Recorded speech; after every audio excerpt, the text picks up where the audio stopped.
Good evening once again, ladies and gentlemen. Welcome to Wheeling Island Stadium. As the Super 6 Football Championships and the West Virginia Secondary School Activities Commission take this opportunity to welcome the Red Riders of Weir High School.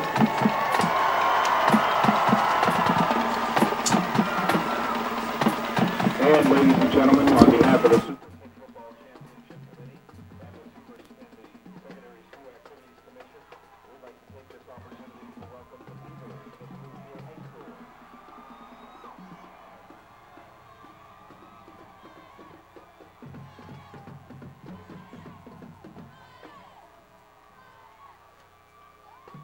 Ladies and gentlemen, the Super 6 Football Championship Committee would like to take this opportunity to recognize our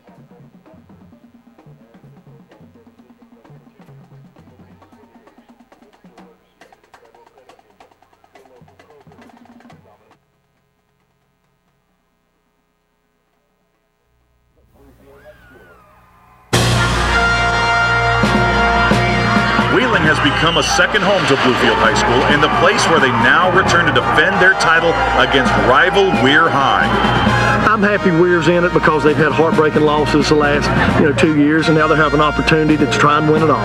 Man, it's great, to overcome what we've came this season, with the 4 losses in the regular season, to getting to go to Wheeling again. It's great. Weir and Bluefield have struck up a rivalry over the past few years that's as fierce as any age-old tradition. The last 2 times they've met, the games were decided in overtime. They're very intense, and they happen, and a lot of tradition and pride and kids that want to win. That's what it is. It's been a fantastic season, a season that we feel our kids have gotten better from one week to the next. They're probably playing their best football now, what championship teams do, and it's going to be a great game at the Island Friday night, I'm sure. 2 great football teams, 2 proud programs with a lot of tradition. It's sure to be an exciting game here at Wheeling Island Stadium. Bluefield versus Weir High. Join us now for the AA Championship game here on the Sports Zone.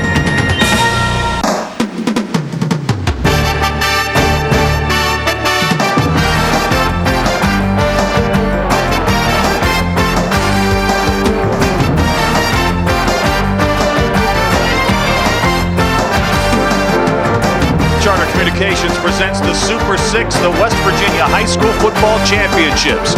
Our first of 3 championships this weekend from Wheeling Island Stadium is a AA title affair. The Weir Red Riders set to take on the Bluefield Beavers. We're back with more in a moment. Saving time and money is what Weir Airport is all about, no matter where you're going or where you're coming from. Weir Airport is your airport with 41 nonstop flights daily to 11 locations. 5 minutes from downtown Charleston. Competitive low airfares. Garage or meter parking. Save time, save money. Take off from Weir Airport, exit 99 off I-64 in Charleston. If you think you're getting a better education because you pay more, think again. Expensive schools do not have a monopoly on quality education. If you want a career in health, industrial technical, business technology, science, or human services, call Carver Career Center for affordable training that will pay off. Join the many who have built their careers the Carver way. My training has paid off. I'm working full-time, and I'm making a good living. Advance your career at Carver. Carver Career Center, a West Virginia school of excellence. Ahem. S. Simeon Groundhog here, reminding you that your local public library is the place to go for information on a wide variety of enlightening subjects. History, geography, mathematics, and my specialty, meteorology, are all there for you to peruse at your leisure. Thank you and good day. The local source for information can be found at your public library. When families come together, it's the traditions that you treasure. Things passed from one generation to the next, and the hope for the future. As we have done with our daughters, I encourage you to make college savings part of your family traditions, because nothing opens the doors of opportunity in life like education. Visit smart529.com for an offering statement. Please read it carefully to consider the objectives, risks, fees, and expenses before investing. Charter Communications presents the Super 6, the West Virginia High School Football Championships. First up tonight, our Class AA Championship game, the Bluefield Beavers and the Red Riders from Weir. And a very pleasant good evening, everybody. Dave Weekley. Happy to be alongside Scott Grayson tonight from WBOI, Channel 12 in Clarksburg. Yep, welcome, Scott. Glad to be here. Now, this should be a very intense game, our first of 3 championship games this weekend. Weir and Bluefield. Bluefield has upset Weir the last 2 years, both of those games in overtime, last year in the semifinal round. Weir wants some payback tonight. Well, yeah, and you might just see that tonight. One of the best things about this game is that it's sort of developed a rivalry over the last 3 years. Some of the best rivalries are formed in the playoffs. They're separated by more than 300 miles, but they've been meeting a lot, and now it's great to see them meeting in a championship game. Bluefield is the number 11 seed in AA. Weir is the number 4 seed, and Weir was the number 4 seed when they won this championship with Quincy Wilson back in 1998. Bluefield started the regular season with 2 losses. They ended the regular season with 2 losses, yet they are in the championship game tonight, and they are all fired up about it. Man, there's just something there. You know, over the past 2 years, we've actually built that rivalry. Really, we played them in '97, and it just built over the past 3 years, really, of the past 3 times these teams have met, and we're just ready to go. Something special always happens in that game. I mean, both teams are hungry for each other every year. It's great to finally meet them on the island. I mean, you know, people can really say this is a championship game because it will be. I believe that we will fight to the end. We never doubt ourselves, and we go and practice and play hard as we can, and we got faith in ourselves that we can go back and do whatever it is that can be accomplished. What a wild game it was last year in the semifinals. 21-20, Bluefield outlasted Weir. Weir had a late lead in the 4th quarter, but they couldn't put the game in the barn. Time to meet the 3rd member of our broadcast crew tonight, Jared Fialco. Jared, what's going on? I hope you're bundled up tonight. Yeah, it is very cold down here. Wind chill expected to get about 11 degrees. The good news for both of these teams is everybody you see on the field here behind us is healthy and ready to go, both coaches say. Bluefield Beavers 100% active, everybody ready to go. The only question mark for the Weir Red Riders is place kicker Ryan Dennis. He strained a muscle last week before the Wayne game. Good news is for them, though, he has a questionable game time decision. He might be ready to go, but if he is not, Josh Smith, the tailback, has also been practicing some chip shots here in the pregame, but if he's not ready to go, it looks like we could be seeing a lot of 2-point conversions tonight, guys. All right, Jared, we look forward to your reports tonight. Sometimes it comes down to those kicks. This is what they're playing for, the hardware. We're back to kick it off from Wheeling Island Stadium in a moment. I just want my car fixed, but the mechanic sounds like he's talking a foreign language, and I'm getting the feeling this guy has taken me for a ride, which would be okay if he had courtesy transportation or any courtesy at all, but he doesn't, so I wait. Finally, he says, I gotta order parts. Come back next week. If you're tired of bad service, try Appalachian Tire Products Full Service Centers. We'll take care of your car without taking you for a ride. Unless, of course, you need one. At Appalachian Tire, we speak your language. People's Federal Credit Union, where people are worth more than money. You're part of our family too, so we make your banking easy to do.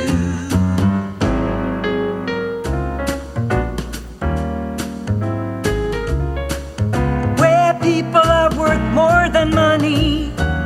People's Federal Credit Union.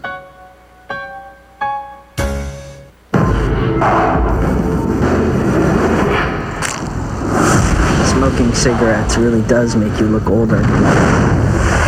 Even young smokers have a reduced lung capacity, increased heart rate, and yellow teeth. Plus a nice head start on lung cancer, mouth cancer, and death. Can't get much older than dead. Tobacco smokes you.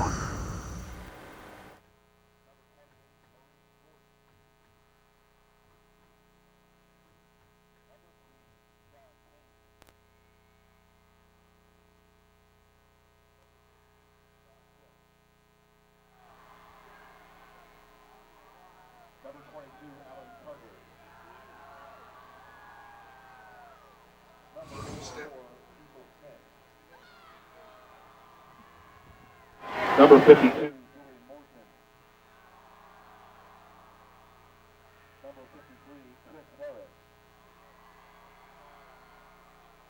Number 10, Eric McClellan. And number 11,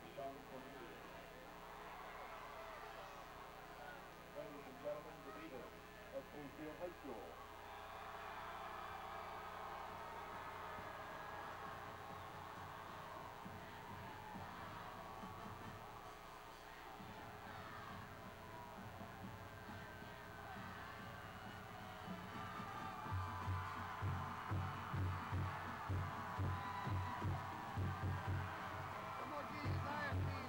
And now, ladies and gentlemen, let's introduce the ring athletes.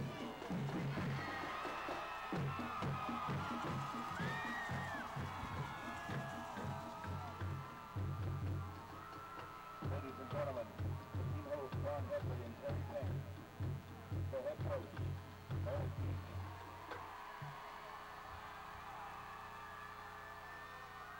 The assistant coaches, Dan Rivera, Rich Chambers, Paul Stevens, Bill Meek Sr., John Wiseman, Mike Franco. The trainer, Lane Simon, John McClellan, Jared Spencer, Doug Taylor, Bill Meek Jr., Mike Mercedes, and Joe Petrovich. The support staff, Dr. Charles Capitone, Dr. Stephen Alton, Dr. Joe Schreiber. The managers, Chester Barnaby, TJ Howard, Matt Robinson, Kyle Taylor, John Alleman, Dave Dubrow.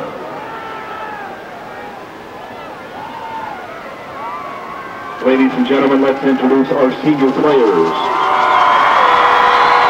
from Wheeling High School. Number 32, Michael Buffo.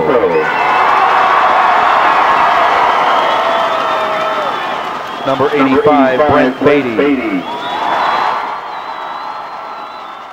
Number 50, Chad Davidson. Number 7, Ryan Dennis. Number 15, Jason Gatto. Number 88, Edward Hayden. Number 54, Eric Hayden. Number 70, Joshua Lang. Number 30, Jason Larch. Number 1, Corey Lyons. Number 64, James Pine. Number 22, Tommy Rice. Number 3, DeJuan Smith. Number 14, Dustin Smith. Number 33, Joshua Smith. Number 56, Quentin Smith. Number 2, Brendan Sperlazza. And number 5, Kenneth Statz. Ladies and gentlemen, a nice round of applause for Weir High School.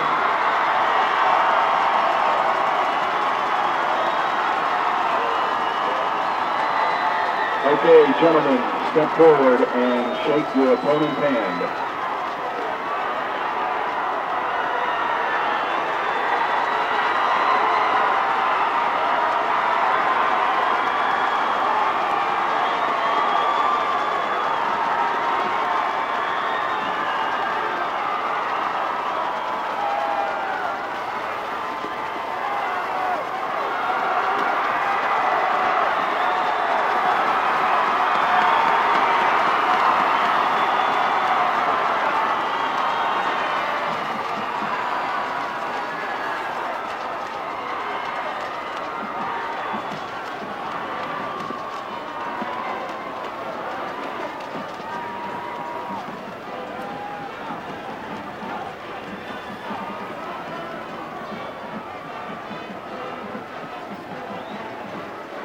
Ladies and gentlemen, coming up, official coin toss.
Gotcha. That was very cool. Yeah. That was very, very cool. You can see one of the coaches pointing at another coach. Like that, by the way, is a good look. Yeah. That is a very good look for a cold night. Going with the coach's capri pants there. That's really strong. The captain for the Beavers, Bluefield High School. Number 31, Mark Page. Number 54, Ryan Alberts. Number 63, Alan Collins. And number 65, Jeff Hutchinson. The captains for the Red Riders. Number 1, Corey Lyons. Number 3, DeJuan Smith. Number 32, Michael Buffalo. And number 70, Joshua Lang. Ladies and gentlemen, our honorary official and player coin are sponsored by David Sims of the Ohio County Commission. Ladies and gentlemen, this honorary official is Mr. Robert William Dunleavy. Mr. Dunleavy was drafted by the Dallas Cowboys and played with the Lincoln Ironmen. Now working for Lincoln Manufacturing, national sales manager for Lincoln. Served on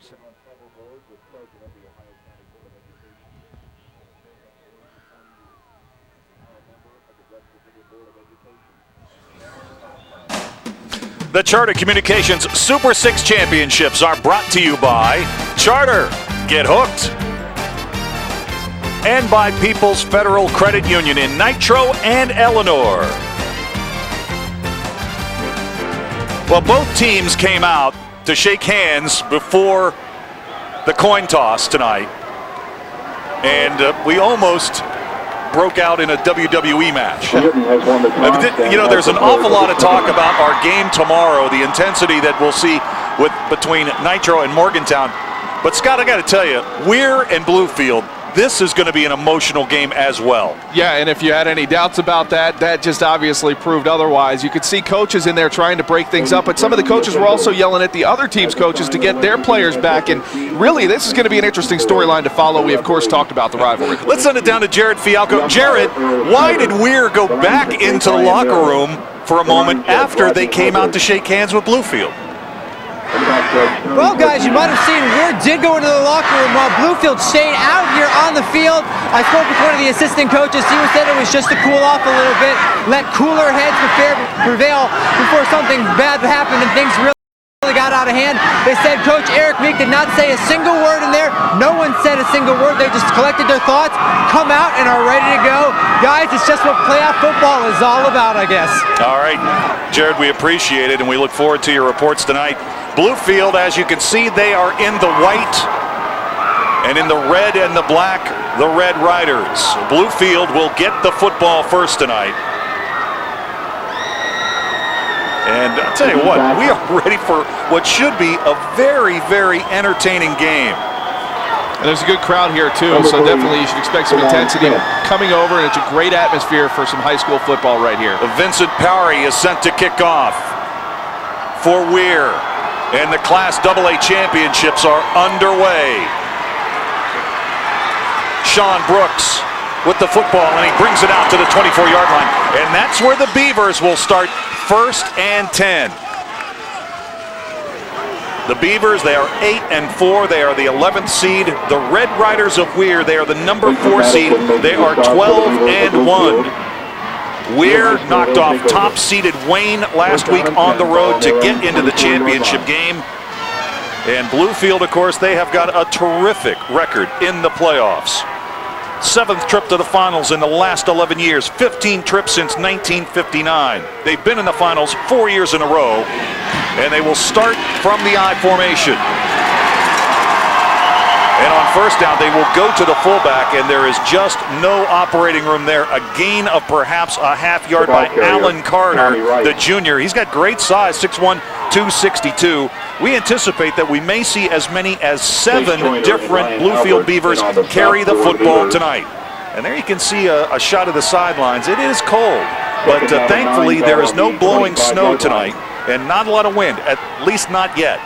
Play action on 2nd down. McClanahan on the rollout.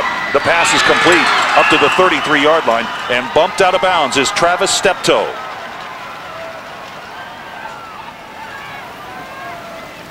So Steptoe will go out Steptoe will go out of bounds, and that'll bring up our first third down situation of the night. And there's a good look at Wheeling Island Stadium. Pretty good crowd, and as you might expect, a lot of representation from the Northern Panhandle for Weir.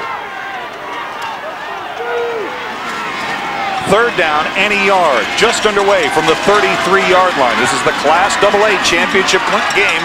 So glad you could join us. And the handoff goes again to the fullback, and it's Carter, and Carter's able to bust it across the 35-yard line up near the 36, and it is a Bluefield first down.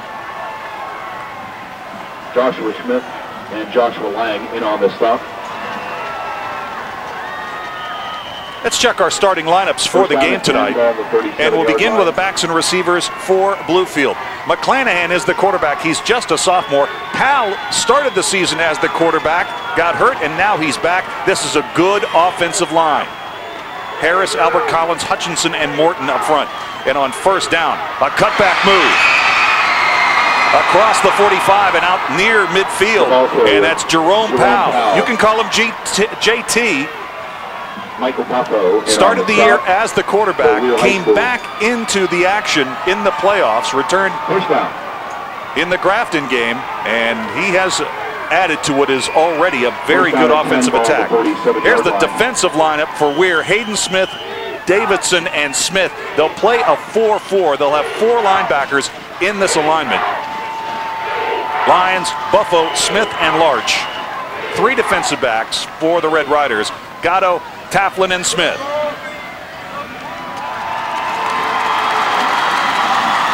And we just had a penalty on the play, a legal substitution on Bluefield, so they're going to back up a little bit there, Dave. George Levitsky is our referee tonight. We'll see a variety of crews from around the state of West Virginia work this Super 6 this weekend. Tonight's crew is from the Mason-Dixon board. So it'll be 1st and 15. The line of scrimmage now for Bluefield is their own 42-yard line. Again, they'll keep it on the ground, and it's Powell. And Powell will pick up about 3, so it'll be 2nd down and a dozen. What you're seeing out of Bluefield right now is they're running between the tackles. They're taking that offensive line, and they're just going right at Weir. We're going to see running right between the tackles is apparently the key for them right now to move this ball. Coach saw something in the game films to decide, we're going to move the ball up the middle and try to get some first downs through the air as well, as you've seen. Harris and Albert opened up a nice bit of space that time for Powell on the left side of the line. 2nd and a dozen. Play action. Roll out. Passes caught wide open into Weir territory and out of bounds at the 40-yard line. Again, it's Steptoe. That's his 2nd reception on the drive. It's another Bluefield first down. You run it up the middle enough times and you give a little play fake, and that play is going to be wide open. The receivers did a great job blocking downfield for him. That allowed him to pick up that first down. And you got to be impressed with how Bluefield starting this game, really moving the ball almost at will. Well, they've been really rushing the ball well effectively in the playoffs. In their 3 playoff wins, averaging just under 275 rushing yards a game. And when they do that, they can really open up the passing game.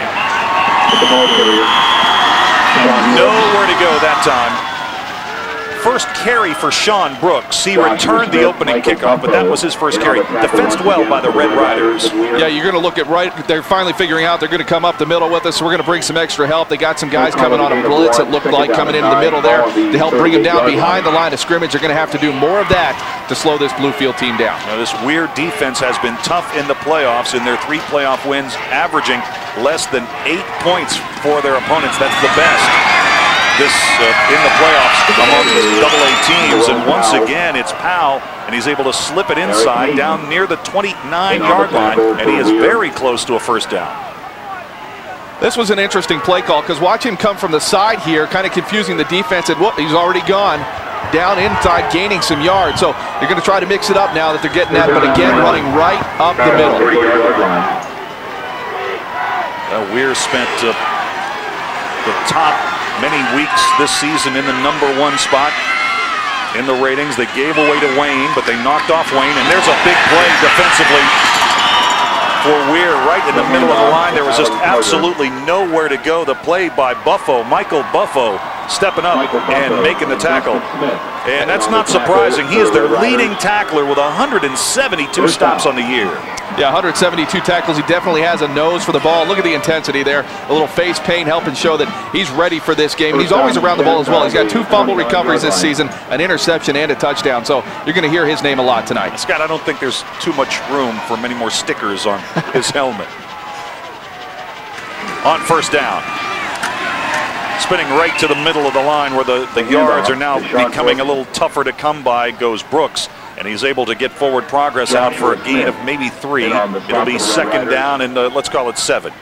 And again, the defensive line doing a nice job of closing the holes in the middle of the field there to try to prevent Bluefield from getting many yards up there now. And now they finally force some long yardage situations. This is the 10th play of the drive. Fred Simon continues to shuffle backs. 2 new backs come into the lineup. So now they'll go with Powell at the tailback spot and Steptoe's at the fullback spot. This is a pitch back to Powell. He's going to try the right side. Gets right behind Steptoe, and Weir does a nice job. They stack it up over there on the short side. A gain of maybe a yard, but not much more. And I saw that Weir had 8 men up front, not even in the box, Dave. They had them on the line of scrimmage to try to slow Bluefield down, and Bluefield went out to the outside, as you see. Everybody pursued down the line of scrimmage and helped keep that run from going anywhere. That was a nice play by the inside linebacker, Jason Larch, 5'11", 160-pound senior. Fred Simon is the head football coach of the Bluefield Beavers, and he would love to go back-to-back in state championships. Back to the live action. Looked like they were trying to set up the screen. Instead, they're going to send it long to the end zone. Incomplete. And that was Jason Gatto back there who knocked that ball away. And it brings up 4th down. And now what are you going to do if you're Bluefield? And this is an interesting call because you're trying to build up some momentum now. You're sitting at the 27-yard line. That's obviously a long field goal opportunity. But let's take a look at that play one more time. It was a great job by the defensive line to sniff out the screen. You see, that's what they wanted to do there. Then forced to go downfield is McClanahan, and man-to-man coverage. Nice job defending that play by Gatto, getting up and batting it down. Yeah, couldn't get it to Mark Page. And now Page had a big reception last week. And Sean Cornelius, the field goal kicker for Bluefield, had a 19-yarder last week. But instead they'll go for it on 4th down and 6. And we'll see 4 wide for the first time. McClanahan steps up, throws, incomplete, nearly intercepted. And the ball goes over on downs. And that's an outstanding defensive play by Jason Gatto. We talked earlier about Mike Buffo and how much he's around the ball. In the secondary, you're going to see Gatto around the ball a lot as well. He's got 6 interceptions on the year. He took 2 of them back for touchdowns, and on this play, knows 4th down, just make sure you bat it down. Was looking for the catch, but getting it down now. Weir takes over after Bluefield had a very long, sustained drive. All right, so they took quite a bit of time off the clock. 5:44 to go in our opening period. First opportunity to see Weir's offense. Brandon Sperlaza is the quarterback, and off goes Corey Lyons, the senior, rushed for over 1,500 yards this year and looks really strong on that first carry, takes it all the way out to the 44-yard line. So what do you do for Weir, right? You just gave up a long drive to Bluefield, finally get possession, and you go right up the gut. A great run by Corey Lyons. He's averaged almost 10 yards per carry this season, so you might see him doing a lot more of that, and he made some great moves on that run to get into the open space. Lions at 161 yards in their semifinal win at Wayne last week. Now they'll go with just a fullback, and the fullback will get the handoff, and it's Josh Smith, the senior. So you've got, well, technically, I guess you could call Smith the tailback. He lined up in what you would refer to as a fullback spot in that lineup. Smith and Lyons both over 1,000 yards. Watch the determination here. You're not going to stop him. He's going for another yard. Sometimes you can fumble in those positions, but if I'm the head coach, I like what I see out of the trying to get that extra yard. You want your players to come out fired up. Boy, the replay showed that Alan Carter nearly stripped that ball away. A gain of 2. It'll be second down and 8. This time they'll go from the eye with 2 wide receivers to the right. Bouncing it outside is Lyons. And Lyons will be brought down at the 47-yard line. And look at all the white shirts around that football. Let's check our lineups, and we'll begin with the backs and receivers for Weir, and this is a very good offense. Sperlaza is the quarterback. Smith, Buffo, Tafon, and Gatto. Now, Gatto is a threat at the wide receiver spot. You gotta have respect for him. Smith, Perry, Hayden, Lang, and Smith up front for the Red Riders. Third down and 8. Out of the eye with 2 wide receivers to the left. Sperlaza going to throw on the run, incomplete. He got to the outside very quickly, but he one-hopped that ball to the wide receiver. And so Weir picks up 1 first down on their first possession, and now they're going to have to punt the football away. That was an interesting play call. The play was there, but you're getting your quarterback to roll out to the left as a righty. Very tough to make that throw on the run. Jonathan Payne is back to receive the punt for Bluefield. Steve Buffo is on to punt the football for Weir. The long snapper is Josh Francos. Buffo does a great job to control that, and now he's going to have to run with it. And he's brought down at the 49-yard line. The ball came out after he was down, so the botched punt attempt is going to give great field position to Bluefield. They've got the football at midfield. The Beavers will have their second crack at the football when we return to Wheeling Island Stadium in just a moment.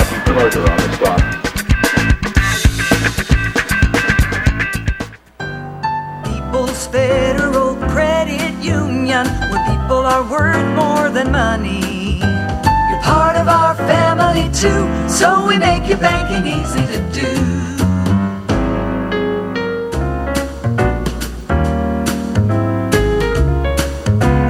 People are worth more than money.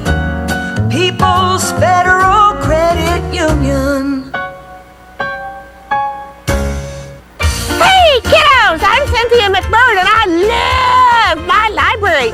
You can read exciting stories, check out beautiful books, and go to programs that are loads of fun. Do you like my flower? I got the idea from a fashion magazine at the library. I made it myself, you know. Very Paris Hilton, don't you think? See you at the library. The local source for information can be found at your public library. Hey, you out there, making your list and checking it twice? Want my advice? Shop West Virginia Wireless for savings this holiday season. West Virginia Wireless is giving you a gift that keeps on giving. Choose from the best unlimited, nationwide, and family plans, all with more minutes, and we'll give you $5 off every month. Sign up now and get this easy-to-use camera phone with flash.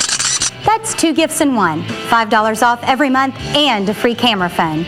West Virginia Wireless, local name, nationwide coverage. Here at Wheeling Island. Well, Scott Grayson, not exactly what Weir wanted to do in punt formation. No, you get some miscues like this, and you can end up giving somebody else great field position in a hurry. It was a great job to at least advance it from where it was. Good composure right there. But yes, this is going to give Bluefield some good field position. Radio broadcast on AM 1400 WBBD. Josh Francos was the snapper, and now Fred Simon and the Beavers will take over at the midfield stripe. Eric Meek is the head football coach at Weir. He's in his first season. He's a former assistant on Youngstown State's 1991 1AA title team under Ohio State coach Jim Tressel that rallied in the fourth quarter to beat Marshall. It's first down and 10, ball on the First and 10 for the Beavers. Second possession. The nose of the football is in Weir territory. Fake the end around, McClanahan on a roll. And he lets it go. He had room to run, but he decided to throw instead, and that was a good decision because it's a first down at the 37-yard line. The pass is completed to J.T. Powell. Yeah, that was a great job by the quarterback and receiver after a long season of playing together. They start getting a feel for each other. What you're going to see is the receiver did a nice job of settling down in the middle of what looked like to be a zone from Weir, and he hit him right there for the first down. Good job by Bluefield. How about Powell? He started the season throwing the football, and here he is in the state championship game catching it. First and 10 from the 36-yard line. They'll go to the tailback. And that Red Rider defense is a stone wall at the 35-yard line.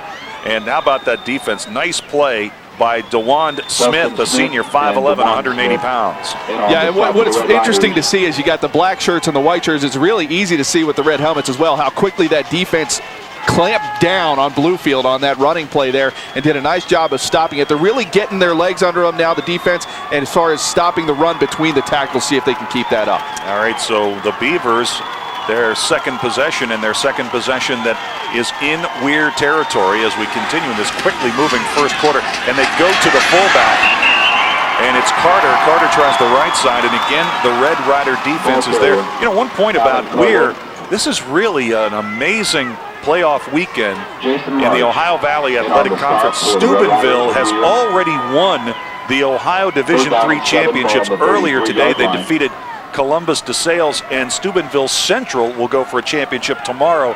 And then, of course, and you look in this Super 6, you've got Weir going for the AA championship tonight, and tomorrow night Wheeling Central will try to go for the Class Single A crown. 3rd down and 7, and McClanahan does not like what he sees. He'll call a timeout and head over to the bench. Timeout, Beavers. Fred Simon and the Bluefield Beavers need a timeout. We will take it with them. This is a West Virginia American Water timeout. 2:29 to go in our opening period. No score. Severe weather affects everyone. Storm Tracker Predictor and Storm Tracker 13 live Doppler radar track storms and shows you when they'll hit your neighborhood. Then Instant Alert brings you information, showing you school closings and delays, and keeps you updated with traffic alerts and detours so you can keep moving. Plus, Instant Alert will continue to give severe weather updates for your hometown. Watch Storm Tracker 13 with Instant Alert, and you will stay ahead of the storm.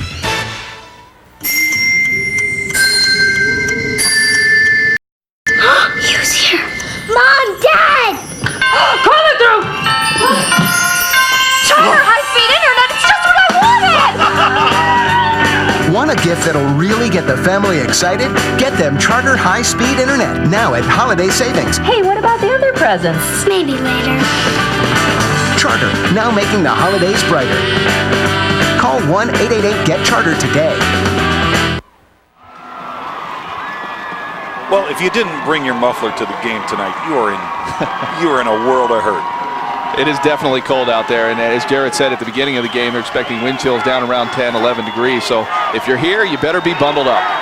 3rd down and 7 from the 33-yard line.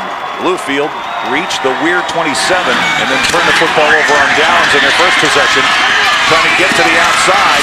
And to the 25-yard line goes Jonathan Payne. Now Payne returns punts and kickoffs from Bluefield. He has got tremendous speed, and so they try to go to the quick sweep. And Weir defensed it well, but not before he picked up a first down. It's a 1st and 10 for Bluefield at the 24-yard line. So the Beavers, they've seemingly had the ball the entire first quarter. Continue to march with a fresh set of downs as we look to move into 2 minutes to go in our opening period.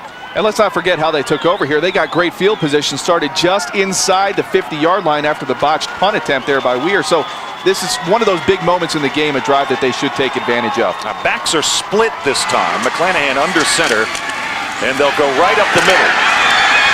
And the handoff goes to Powell. And Powell looks like he's in pretty good shape. He takes it down inside the 15-yard line, down to the 13. That's a 12-yard gain on first down, and another first down for the Beavers. Take another look at this. Watch him here take a hit.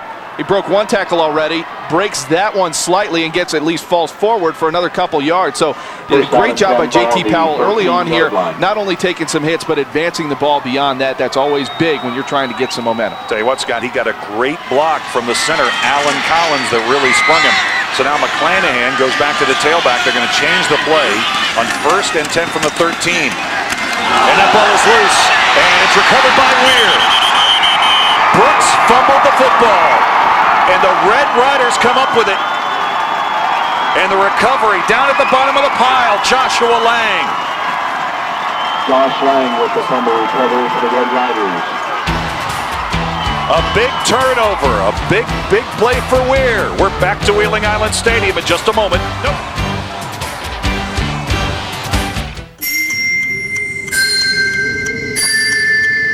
Who's here? Mom! Dad! Coming through!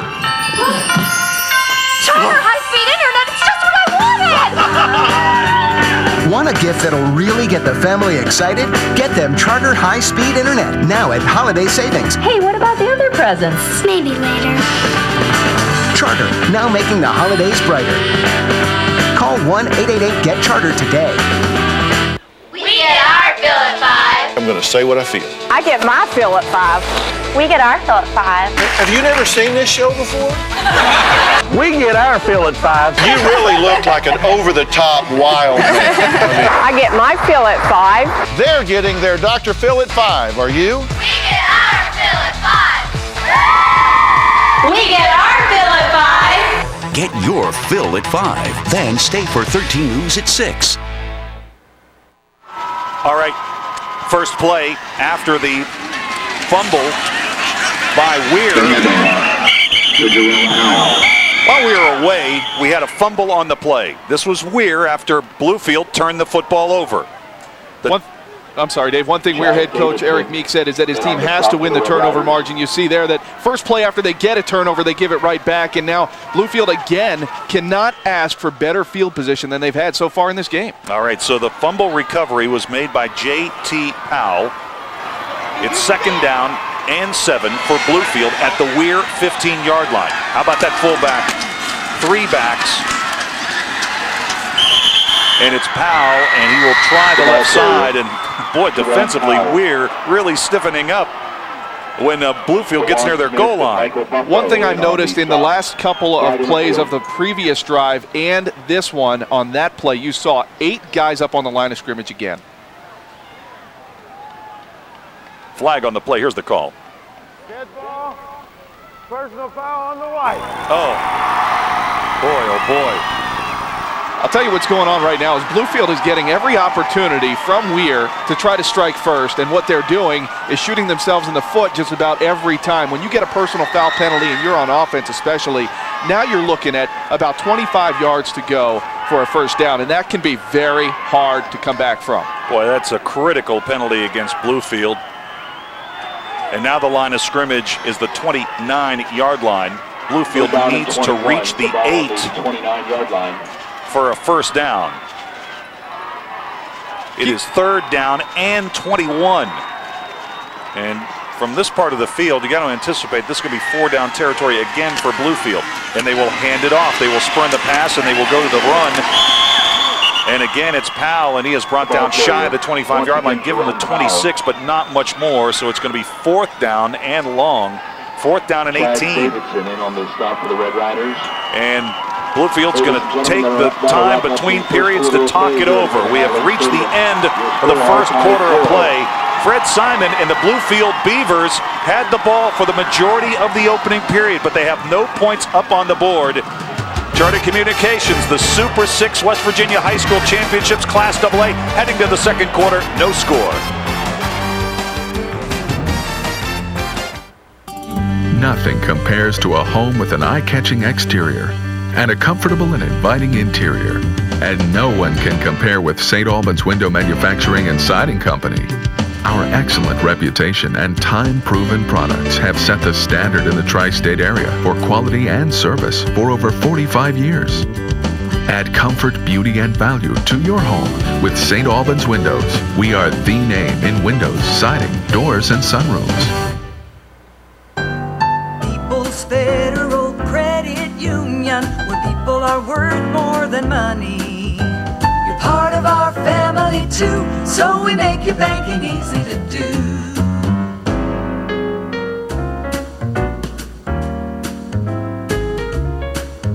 Where people are worth more than money. People's Federal Credit Union. Unwrap a free dishwasher from Jeff's Appliances just in time for the holidays. It's as easy as 1, 2, free. Purchase an eligible Maytag refrigerator, a Maytag self-cleaning oven, and a Maytag dishwasher from Jeff's Appliances and receive a rebate from Maytag for up to $400. Plus, receive 1 year no-interest financing from Jeff's. For a limited time, receive a free 3-year supply of Tide with a purchase of a Maytag Neptune laundry pair. See Jeff's Appliances in Nitro and Kanawha City for details. Oh man, I don't have enough to get something to eat. Yes, you do. Wait, it's still the same amount I had before. That's right. You don't need much to get an amazing meal at Subway restaurants. Come in now and get today's daily special made just the way you like it for only $2.49. Every day there's a new tasty daily special, so you'll never get bored. And it's just $2.49. Amazing meals, great deals. Subway, eat fresh. Starting the second quarter as we come back to the live action, Bluefield goes for it on 4th and 18 at the 26-yard line, and the pass is incomplete. A big defensive play made by DeJuan Smith, so the ball goes over on downs. Weir, they are playing some great defense. Their defense has been protecting their goal line for the majority of this game. Mike Buffo already, Scott, with 8 tackles in the first half. Well, when you're on the field that much, it's not hard to come up with 8. Well, it's still a great achievement, but it's not too hard to come up with it when they run, as many plays as they have. All right, here we go. Weir's got the football now. They'll start from their 25-yard line. Look at the penetration by the Beavers. They just pour into the backfield, and Corey Lyons never had a chance. Hard to run the ball forward when you're stopped as soon as you get it. You're going to see Weir do a great job of, Bluefield, do a great job of pursuing up the middle and getting in there to stop that play in the backfield. And Bluefield hasn't had to play defense much so far, but that was a great play right there. Page was in the backfield nearly as quickly as the football got handed off to Lyons. Loss of 3, it'll be 2nd down and 13. They'll go from the eye. Sperlaza, the senior quarterback, with the pitch back to the tailback. This is Smith trying to get wide. Smith makes one-man miss. He's across the 30, still on his feet, still going. Working his way out near midfield to the 49-yard line. That's a 26-yard gain for Josh Smith. Sometimes it takes big plays like that to turn a game. Bluefield has had many opportunities to score so far in this game, but now we're saying, well, you didn't do it, we're going to take advantage. Watch that great move, hurdles his own man, then gets downfield and doesn't want to go down. Great job by Josh Smith, one of 2,000-yard rushers for Weir. Wow, that was quite a run and quite a hurdle. Devin Clemens finally made the stop, 1st and 10 from the 49-yard line. Smith with a team-high 18 touchdowns this year. And this time it'll be Lyons. And Lyons is bumped out of bounds near the 35-yard line. So the 2,000-yard rushers this year for Weir with impressive runs on back-to-back plays. And what you saw was a difference in 2 different runs. We had last time it was Josh Smith making the play. This time, watch the offensive line just seal off the hole. I mean, Dave, you and I together could have gone through there and gotten some yardage on that play. Corey Lyons doing a nice job. Maybe you, Scott. I don't know if both of us could have made it through there. 1st and 10 from the 36-yard line, out of the eye. A wide receiver to each side this time for the Red Riders. Again, they'll go to the fullback. Smith, last time he touched it in at 26 yards. He's got big yardage again. It's a race to the end zone. Needs a block. Touchdown, Red Riders. Smith, 36 yards on the touchdown run. And Weir draws first blood in the West Virginia Class AA championship game. That was a great play call because what they'd done the previous plays was run towards the near sideline. That time they went on a counter play. Great job. You gotta like it. Smith, you score a touchdown, then you stay on the field and you kick the extra points. Smith with his 19th touchdown of the year. The snap is high. It's a fake to the end zone. Incomplete. So Weir with a little trickeration. They snapped the ball to the holder, Sperlaza, but the pass to the end zone was incomplete. Nevertheless, Weir's in front, 6-0. We're back to Wheeling Island Stadium in a moment. An accurate weather forecast can save your life. Storm Tracker 13 is the only station to give you 4 live Doppler radars. Storm Tracker 13 has the most sophisticated weather lab in the area. Now this commitment has resulted in Weather Rate, an independent forecast accuracy ranking service, naming Spencer Atkins and the Storm Tracker 13 weather team the most accurate in the Charleston-Huntington area. Depend on Weather Rate's most accurate forecast. Spencer Atkins and the Storm Tracker 13 weather team. Who's here? Mom, Dad! Coming through! Charter high-speed internet, it's just what I wanted! Want to gift that'll really get the family excited? Get them Charter high-speed internet now at holiday savings. Hey, what about the other presents? Maybe later. Charter, now making the holidays brighter. Call 1-888-GET-CHARTER today. Well, Weir's in front 6-0. Josh Smith, a 36-yard touchdown run. The 2-point pass attempt for the conversion failed. Here's another look at the touchdown, Scott. Watch the counterplay here. You get the offensive line going left to fool them, thinking to get the defensive line thinking you're running that way. You run the other way. You see all the open space, and great job blocking downfield. You'll see one of the receivers right there, keeping him away there, allowing Smith to get in. Great play call there. And I'll tell you what, Bluefield had the ball for so much time, but it's the points that matter, and Weir's on top. There's Smith going untouched into the end zone for our first touchdown of the Super 6 weekend. Scott, you make a great point, because all three of Bluefield's possessions here in the first half, they have been in Weir territory. They have nothing to show for it. And the way the karma of football works, if you don't take advantage of your opportunities, eventually they go away. Yeah, the football gods only give you so many opportunities. You do have to take advantage of them, Dave. Jonathan Payne is back to receive this kick. It's a short kick, and it will go out of bounds. Man, oh man, Eric Meek did not like to see that. No, and we talked about the kicking issue. Jared talked about that at the beginning of the game for Weir. The fact that kicker Ryan Dennis has been injured. Yeah, Ryan Dennis is kind of an unusual story. He was a senior. Kick out of bounds on the black, 35. And he was unable to go against Wayne last weekend because a week ago on Friday, Weir was working out at Joan C. Edwards Stadium where Marshall University plays, and he injured his left knee. So he is not kicking off tonight. He is not handling the point after chores as well.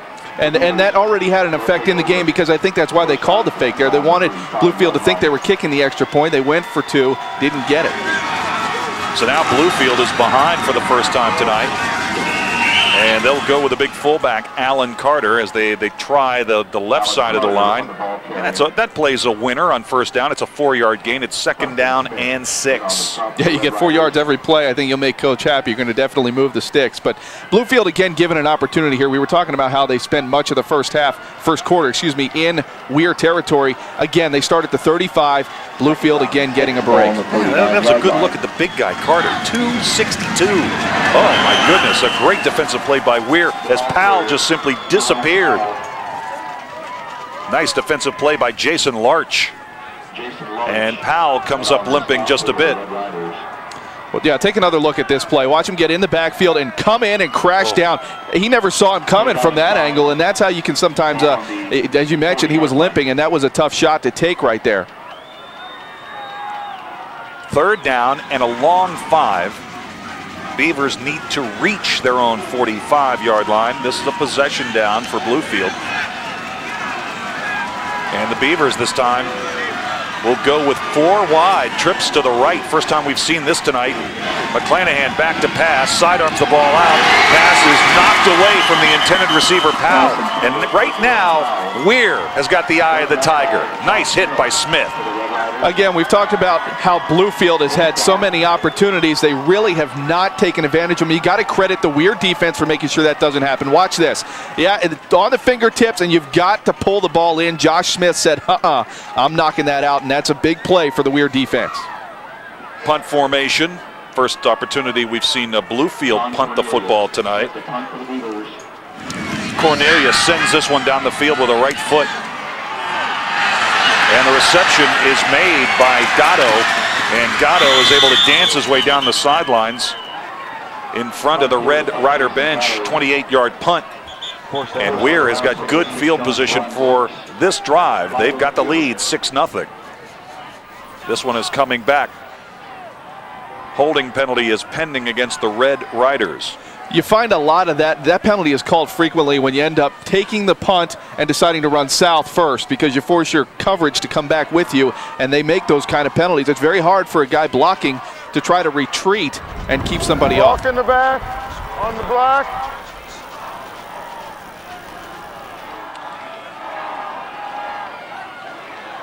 $8:58 to go until halftime. This is a West Virginia American Water timeout. We're back with more from Wheeling Island Stadium in a moment. We get our fill at 5. going to say what I feel. I get my fill at 5. We get our fill at 5. Have you never seen this show before? We get our fill at 5. You really look like an over-the-top wild man. I get my fill at 5. They're getting their Dr. Phil at 5. Are you? We get our fill at 5. We get our fill at 5. Get your fill at 5. Then stay for 13 News at 6.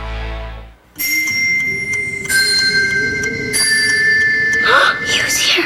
Mom, Dad! Coming through! Charter high-speed internet, it's just what I wanted! Want a gift that'll really get the family excited? Get them Charter high-speed internet now at Holiday Savings. Hey, what about the other presents? Maybe later. Charter, now making the holidays brighter. Call 1-888-GET-CHARTER today. It is great to be back in Wheeling, great to be back in the Super 6, and glad you're watching our broadcast tonight. We're sponsored by Charter Communications. It's a cold one, and it's been a hard-hitting first half. Just under 9 minutes to go before halftime. Weir has got the ball, and they've got the lead, 6-0 on the defending champs in West Virginia Class AA, the Bluefield Beavers. On first down from the 25-yard line, they will operate out of the eye. And we've got some pointing across the line, and it looks like this is going to cost Weir 5.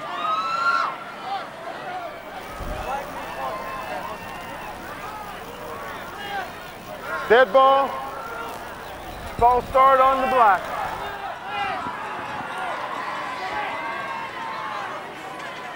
All right, the road to Wheeling for both of these teams has been very interesting, maybe especially so for Bluefield, the number 11 seed.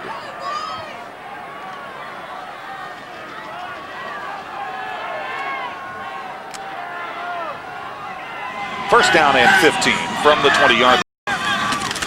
McClanahan with the handoff, and he'll go wide with Lyons, and Lyons reads the blocks beautifully, stays on his feet, and he nearly got it all back. And I tell you what, we're lucky that Weir wasn't, rather Bluefield wasn't called on a late hit there, as Lyons goes out of bounds after a 16-yard gainer. Now let's check the road to Wheeling.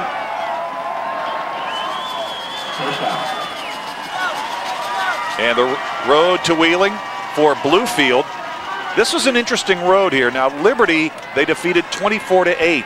And they got a big break in the quarterfinal round. Grafton upset Herbert Hoover in the round of 8. If Hoover had won, Bluefield would have had to gone up Elk River to play. Instead, they got to play at Mitchell Stadium, and they handled Grafton with ease, 35-0. And then last week in the semifinal round, they handed James Monroe their first loss of the season in a very impressive performance. The road to Wheeling for Weir. They defeated Logan 66-0. That's a record for playoff differential. Then they took care of Scott 34-8, and then last week they defeated Wayne, the top seed in AA, 22-7. First and 10. Sperlaza spins away, and he's got all kinds of trouble, and he's going to be sacked. Beautiful defensive play. A great sack by Matthew Carter, the junior. Carter did a great job pursuing him down the line, and again, as a right-handed quarterback, it is very difficult to get rid of that ball when you're running the opposite direction. Take a look here as they flush him out of the pocket, and there's not just one guy after him. The whole Bluefield defense was out there, making it impossible for McClanahan to get away, and that is just a great job by the Bluefield defense. So it'll be second down now and 20. Again from the eye. They'll go to the tailback, and it appeared as if Lyons his knee may have touched down, but it's we'll have to take another look at that, Scott. And again, Ryan Albert. It's Carter who came up with a stop. Yeah, Carter's proven himself to be important on this drive. The knee did come down there, as you mentioned, Dave, and that see if the referee spotted back there. But great job by the Bluefield defense. They're attacking the ball. Well, I think that Weir got the benefit of that call, but that was only a yard. It'll be third down and 20. Line of scrimmage at 25. Sperlaza with good protection. Sends this one down the middle of the field. Pass is tipped, knocked away, incomplete. Bluefield with some good defense in that series. Sean Brooks It was kind of an ugly series for Weir, and the Red Riders will have to punt it away. The thing about Weir so far in this game, Dave, to me, the thing that strikes me about what they've done so far is they seem kind of out of sync. You know, they came out, and you have to wonder if maybe that altercation at the beginning of the game maybe knocked them off a little bit off their game. But so far, I've not been impressed with how they've looked, although they are leading this game. Now, Weir set to punt this football away. And, of course, they've already had a little bit of trouble on punts tonight. They send this one down the field. Buffo, not a very long punt, but he did get it away. And this will go out of bounds at the 49-yard line. So Bluefield trails 6-0, but they've got good field position after that punt travels only 23 yards.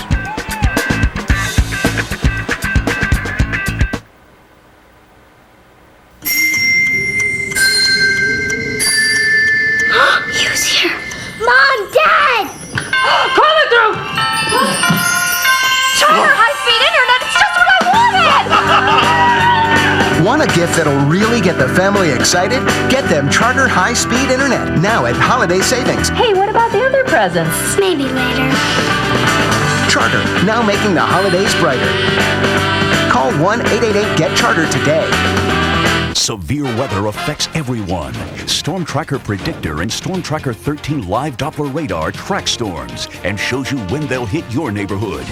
Then Instant Alert brings you information, showing you school closings and delays, and keeps you updated with traffic alerts and detours so you can keep moving. Plus, Instant Alert will continue to give severe weather updates for your hometown. Watch Storm Tracker 13 with Instant Alert, and you will stay ahead of the storm. Always a good idea to bring a blanket if you're in the AA championship game, the Friday night game. She looks pretty happy, though. Yeah, well, check those muffs. You should look at the colors. Weir's in front 6-0. Yeah, she's happy, and she should be. Those fans, on the other hand, do not look quite as happy, and they're across the field. Yeah, it's not a lot of fun to sit out if you're losing. No, not at all. But it's really probably about 20 degrees colder if you're on the losing side of this deal. 1st and 10 for Bluefield at their own 49-yard line. They trail it 6-0. And as Powell reached the 50-yard line, he is rudely sent back. Joshua Lang, 6 foot, 300 pounds, and a senior. It's going to take more than one guy to push him out of the way. Yeah, he definitely takes up a lot of space. And I don't know if Weir is really sending a spy out there per se on Powell, but Powell's had a very hard time getting going here so far in this game, and got to credit the Weir defense or the scheme for at least keeping him in check. It's hard to believe we're watching the same Bluefield team in this AA championship that scored 69 points last year en route to victory over Wayne. Oh, great defensive play. Great penetration, shooting through there to make the stop again is Larch, and he is having a first half for Weir. I'm sure you could probably hear that. I know both you and I kind of jumped when we heard that hit. That was a great hit by Larch, and sometimes you can send a message to a back, don't come my way when you see that. Take another look here. Watch Larch come shooting up the middle like he was shot out of a cannon, knocks him down there. Great play by Jason Larch in the backfield. And that was a first carry for Devin Clements. Last week, 7 different Beavers carried the football. They had 5 different running backs score touchdowns against Grafton. Clements got the ball and got drilled 3rd down. McClanahan's going to send this one up, and it's nearly and should have been intercepted by DeJuan Smith. Weir defense brought a blitz on that play, and it seems like it threw McClanahan off just enough that he had to hang that one in the air, and that was a missed opportunity by Weir. So far, I think the way to title this game is missed opportunities, especially for Bluefield. As we take another look at this one, you're going to see the blitz getting in the way. That forces the throw to go a little higher, get a little bit of more air under it, and what do you know? Missed opportunity. So Bluefield unable to take advantage of that terrific field position again. And Fred Simon has a problem, did not like that alignment, so he has to burn a timeout. This is a West Virginia American Water timeout. So the defenses have really tightened up. Well, last year, of course, what a night for the Bluefield Beavers. They win the state championship for Fred Simon. Fred Simon Jr., by the way, is on the coaching staff as well. and 69 points in the final. That was a record total. They beat Wayne 69-24, and Jerome Powell had a big play in that game. A repass going to put it up. Going to send this to the end zone. Wide open touchdown. Jerome Powell. That's an 18-yard score. I was on top of the world when I scored a touchdown. I mean, the first one I got all year, the rest of them got called back, so I was on top of the world to the beginning of this year. I'm still happy about that touchdown. So now Weir will get an opportunity to get the football again. This punt is going to go inside the 20-yard line and finally roll dead at the 16. It's going to be interesting to see now, Dave, how Weir responds, because they really haven't been moving the ball aside from the possession where they scored the touchdown. So you're giving, if they cannot move the ball here, you're going to end up giving Bluefield even better field position than they just had, and they've really been in Weir territory the whole second half. So this is a big possession for Weir to, if not score, at least get out of their own side of the field. JT Powell, of course, was very excited about that touchdown he scored in last year's game. He's been playing a big role in tonight's game for the Beavers on offense and defense. 1st and 10 from the 16. Looking for a little crossbuck action to Smith, and Bluefield having none of it. Jeremy Hurt lays a hurt on the tailback for Weir.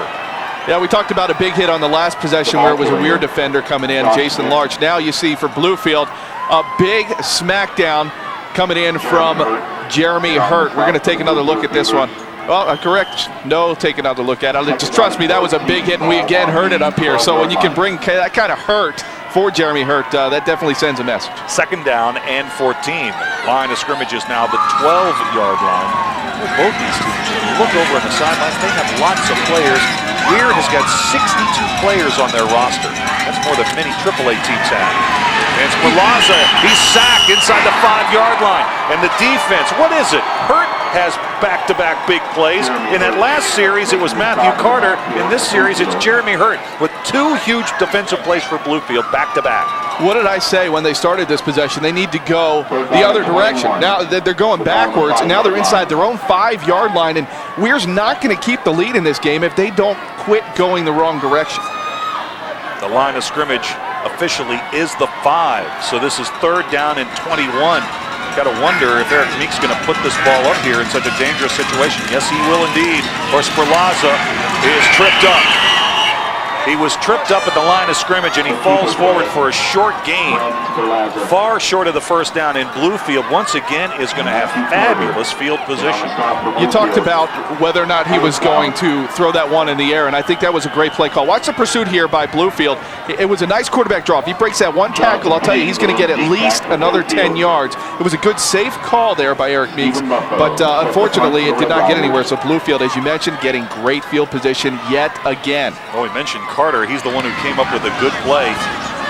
That's a very short punt. It takes a Weir roll, and it will continue to roll for Weir, and will finally go dead at around the 48-yard line. And all things considered, that's a terrific punt. A great job by Buffo. Bluefield brought, I think, 10 guys on that play, and that really caused the punter to have to struggle to get that ball out of there. Fortunately, the ball is oblong. It takes funny bounces that time, and if you're a Weir fan, fortunately for you, it took the bounce in your favor. That was a 40-yard punt and no return, and that is about as good as you can expect from that situation. Once again, Bluefield with terrific field position as they start this drive with 3.5 minutes to go before halftime. If I'm Fred Simon, I'm challenging my offense on that sideline to say, hey, we're not going to get many more opportunities like this. You better take advantage of this one. All right, and we want you to stay tuned at halftime because former WVU star and former star of the Weir Red Riders, Quincy Wilson, will join us live at halftime.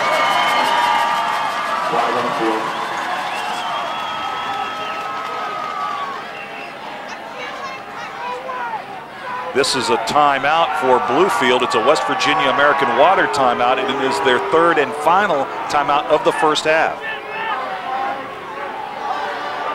As you mentioned, the third and final timeout, and we keep hitting on it because it's very important here. Bluefield having so many opportunities.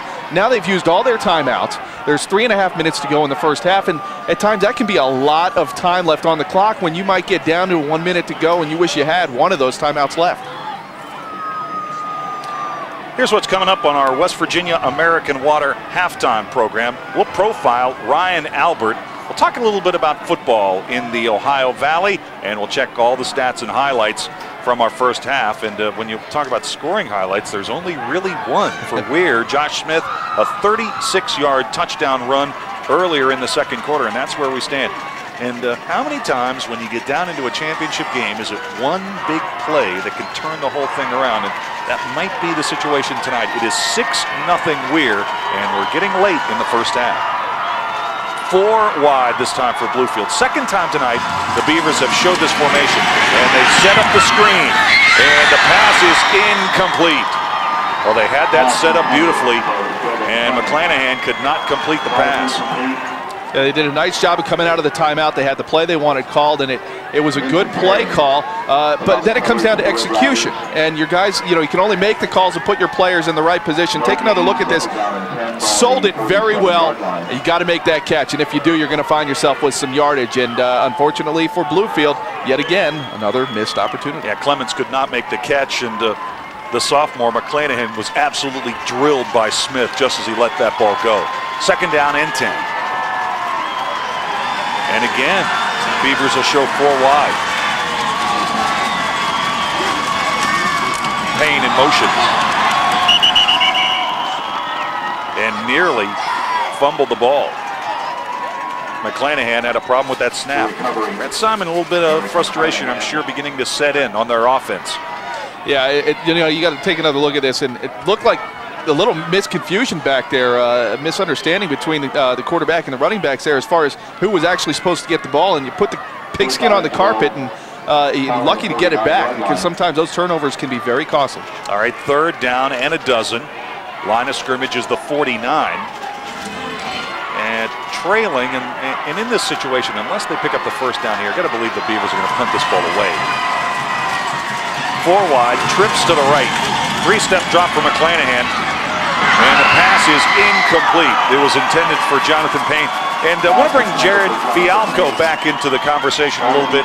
Jared, Bluefield this year, they're really missing a big-time weapon in the place-kicking area, aren't they? That's right. When you talk about offensive graduating seniors, you usually don't place kickers near the top of the list. But for the Beavers, that's certainly the case. Lucas Stone, an all-state kicker, graduated last year.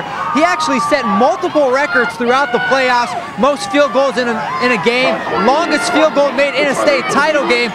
And if you think about it, talk about missed opportunities, the Beavers turned the ball over on down on the Red Riders' 26 and 27-yard lines. That's a 43 and 44-yard field goal attempt there. There's a good chance that Lucas Stone last year, had he had been in and he had been put in to kick that field goal, he might have made it, and we might be looking at a 6-6 game, guys. All right, thanks so much. A 37-yard punt. And Gatto with the punt return, and we had a couple of huge blocks thrown in that return. I'll tell you what, both teams have come out looking to hit in this game. Watch this block here by Josh Smith. Yeah, you're in the screen, and now you're out of the screen. That hurts on a cold night like this, and I am really impressed by the way both teams have come out here with the intensity we talked about in pregame, and take another look again, and both teams are really laying it on each other. Yeah, definitely you can see the dislike in the hits. Well, Josh Smith is having himself a championship game, a big hit, and he has got the touchdown as well. And not only that, he's got the football on this carry. Yeah, you say, hey, great job on the block, now let's give you the ball. And unfortunately, it looks like he might be hurting a little bit after that carry. Makes you wonder if maybe part of the result there might have been the big hit he just delivered on special teams. So Smith is down. He is on his back. Let's take a look at this, see what we can see has happened. Looks like he's getting tugged on, and I really can't tell what's going on there unless he got the wind knocked out of him, if he landed on the ball at all. Not sure if what happened when Steptoe went across him, but he's back up, and he'll head to the sidelines. Smith, 6 feet, 190 pounds, a senior, rushed for over 1,300 yards heading into this game, a team-high 19 touchdowns. And we think he may have taken a bad step. Let's check his ankle. Watch his feet here. Oh, yep, definitely. Right there, you can see at the bottom corner of your screen, he was landed on by, that was J.T. Powell that landed on his ankle. He's trying to get it loosened up over there. I think Josh Smith will be fine. He's a football player. Smith with a touchdown run tonight. He had a 6-yard touchdown run and a 14-yard touchdown catch at Wayne last week. Coming back to the action, and this time it's Corey Lyons, and Lyons will take it out near the 28-yard line for a gain of 5. Right now, Weir doesn't really appear to be in the hurry-up mode. If you've been seeing their possessions so far, I don't know if I'd be in a hurry-up mode either, because if they give Bluefield the ball back again, one of these times Bluefield will convert. Right now, Weir doing a great job of just making sure they keep the ball and that they're going to be the last ones to have it tonight. Here you see the rushing yards. Weir doing a great job of pounding up some yards on the ground. Yeah, Weir with 88 yards. Earlier this year in the playoffs, Bluefield held Grafton to 72 rushing yards and Liberty to 49. Smith is back in the game, and he is ridden down from behind by Sean Brooks. And this might be the time, if Fred Simon had any timeouts to use, he might have used them, but the Beavers have already burned all 3 of their timeouts. Yeah, that could be costly, as we talked about. Now watch Josh Smith here when he looks to go upfield. You got to wonder how much that ankle injury may have played on him there, because I didn't see the burst that he had in the first quarter. And that pass is caught. So Gatto is able to make a fine adjustment on the ball. He comes back to it. And they're able to click and keep the drive alive to the 47-yard line of Bluefield. And Gatto comes up with a big catch, and Weir says, hey, okay, we'll call a timeout. So this is a West Virginia American Water timeout. And the Weir fans getting fired up. They would love to put another score up on the board before halftime. We're stopped with 58 seconds remaining till halftime. That was sometimes it doesn't have to be pretty to go down as a nice play. That ball hung up in the air. There were 2 Bluefield defenders around it, but a great job by Gatto making sure he's the guy that comes down with the ball. And look at Fred Simon right there, laying into his players on the other side of the field. And we are trying to get regrouped there on the sideline to get the next play called. Let's take another look at this. Watch Gatto get a little separation, come back to the ball, and make a nice catch there at midfield. So putting himself between the defender and the ball. That is textbook. If you're a youngster watching this, that's what you want to do. Gatto in the second-round playoff victory against Scott. His 16th touchdown catch was a Weir High School record. Last week at Wayne, he really didn't get that many looks because the Pioneers were double and even triple teaming him. He had stopped playing football altogether when he got to Weir, but the quarterback, Brandon Sperlaza, and some of the other teammates got him back out on the field, and that's been good news for the Red Raiders. And Steptoe fires through for the sack. Travis Steptoe coming through and making a big defensive play for Bluefield. During the timeout, I saw Bluefield head coach Fred Simon over there challenging his players to make a play in this last minute, because if they go down by 2 touchdowns, that could be very tough. Second down and 17. Back to the live action. This is Sperlaza. He was just buried at the 44-yard line. Bluefield is trailing, but they are absolutely hitting. Ryan Albert with a big tackle. This is interesting. Weir has taken a timeout on this with as few time is left on the clock here. And let's take another look at that. You see him brought down in the backfield. This is not Sperlaza's fun time at the end of the first half. Well, you know, that we're just using that as a promo for our halftime show, because we have a feature on Ryan Albert coming up at the break.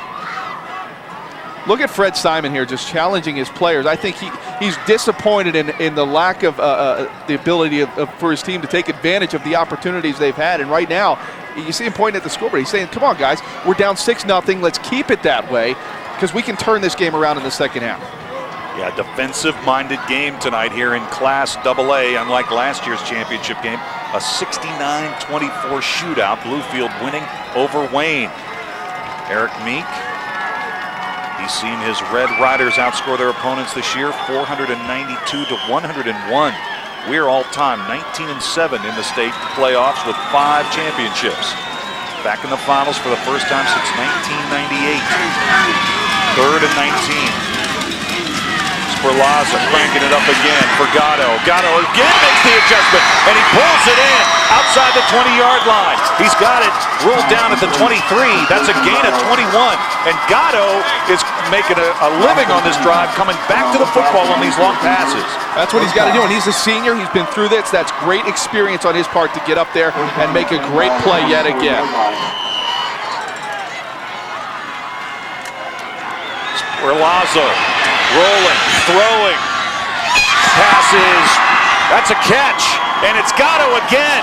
He's got it at the 15. As far as putting your name in for early candidate for player of the game, I think right now Jason Gatto's doing a great job of that. Great catch as he went out of bounds. Now, let's not forget, they do not have their place kicker, and right now this is an area of the field and a part of the game where you would love to have your place kicker. Ryan Dennis again injured. Josh Smith went out to kick the extra point before, but they had called a two-point conversion a fake. That was a fake. And so right now we don't know what kind of kicking game they have. So if they can't punch it in, this could be an interesting decision. Scott, that's a great point. So we expect Weir to go to the end zone here. It's 2nd and a yard. Out of the eye, 2 wide receivers to the left. Sperlaza inside the 10. So it's 1st down and goal. The clock stops long enough for them to reset. And now a timeout called by Weir. This is a West Virginia American Water timeout. This is the perfect part of the field for any coach to say, okay, normally you'd go, we take 1 shot here, and then I'm kicking the 3. And so this is an interesting decision here for Eric Meek for Weir if they do not get in on this next play, because they're only going to be left with 3 seconds or so. And this has been an interesting drive for Weir. Let's take a look at some of these catches by Jason Gatto. He's the man of the hour right now if you're a Weir fan. Look at this. Again, come back to the ball, put yourself between the ball and the defender, and then he realizes he's not going to get much further, so he goes down. Then the next catch, great concentration here. He knows he's going to take a hit. Watch near the sideline. He pulls this one in and gets the foot down. Great job by Jason Gatto. So Gatto with 3 catches on this drive, and in those 2 long catches, he was able to get Jonathan Payne turned all around. Now the line of scrimmage is the 5-yard line. 7 seconds remain. So you have time for 1, possibly 2 plays here. And there are no timeouts left for Weir, so I look for them here to go to the sideline or work anywhere in the middle of the end zone. But watch out for Sperlaza here towards the end zone. Watch for something in the air. Gatto is split out wide to the left. Sperlaza on the roll line. Lets it go to the end zone in traffic and knocked away. And it was Payne who was beaten on those 2 big plays. He comes up with a big defensive play and knocks the football away from Gatto. That saved a touchdown. Now we have 0.9 seconds remaining in the first half. Take another look at this. Running the wrong way if you're going to try to set yourself to throw this. Watch his throw. He almost starts. Yep, there you go. Right, just let it go and gets it in there. An amazing throw from that angle. Gatto, the man of the hour so far for Weir on this drive. Comes up and it has a great defensive play there, knock it away from the touchdown, and they are going for it on this play. Less than a second remains. 9/10 of a second, but time enough for a snap. Sperlaza to the end zone. Pass is incomplete. And it was Jordan Taflin unable to hold on to that football. It looked as if he had it for an easy touchdown. He couldn't hold it. Time has expired. Weir, boy, that was an opportunity that goes by the board, but the Red Riders go back to the locker room with the lead 6-0. If you're Jordan Taflin, you end up losing this game, this one's going to haunt you for tonight and the rest of possibly your high school career. In the breadbasket, hard to blame the hands on that one. Jordan Taflin, a junior on that play. And again, I go back to the fact that they could not kick a field goal there, because that is the time when you could take a 9-0 lead, 2-possession lead, and that could be very important. We've got Fred Simon down on the sidelines. Let's send it down to the field. Coach, a lot of missed opportunities in that first half. Missed opportunities for them as well. What is your assessment of this first half? We have got to do a better job of our opportunities. So that's what we got to do, Jared. You're exactly right in what you said. Got to contain them a little better. But when we get a chance to score, we've got to do something besides getting a penalty. Up until that last drive, you had really been keeping quarterback Brandon Sperlaza in check, too. That's probably a good thing for your defense. Well, we can keep him in check for a while, but he's a hell of an athlete. So, we've got to keep him in check a little bit better, but, we're doing our best. best. I think How tough is that when you got three guys crossing the millennium mark, 2 at the tailback who's got 1,000-yard rushing, and a quarterback who's thrown for 1,300? Well, how do you determine where to focus your energy? Well, we just try to do whatever we can. They have an awful good ball club, and we're just trying to do a better job in the second half. All right, Coach, best of luck to you in the second half. For two teams that have had some high-powered offenses here, 6-0, a very interesting halftime score, guys. All right, Jared, thank you so much. Our West Virginia Water American halftime show is in a moment. Weir leads Bluefield 6-0.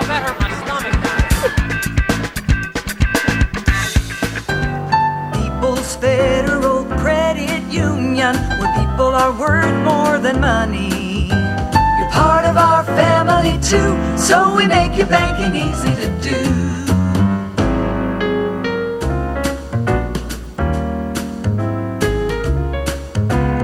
People are worth more than money. People's Federal Credit Union.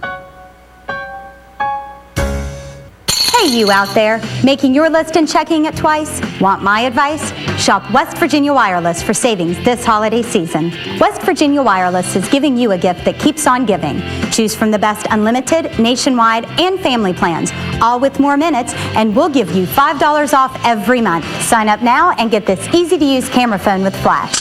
That's 2 gifts in one, $5 off every month and a free camera phone. West Virginia Wireless, local name, nationwide coverage.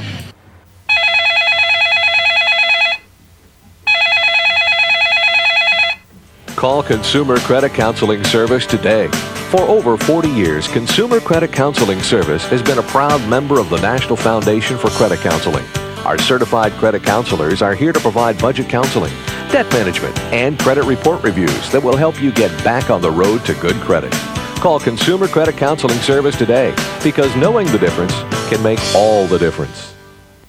Nobody beats a Thornhill GM Superstore deal, and I mean nobody. Experience the Thornhill difference. The Thornhill trading difference will always be lower on any new GM car or truck. The Thornhill selection is second to none, and the deal, well, that speaks for itself. When it says Thornhill, it says you got the best deal possible. Make the short drive to savings to the Thornhill GM Superstore Corridor G Chapman deal, where our vision is to be West Virginia's #1 dealer.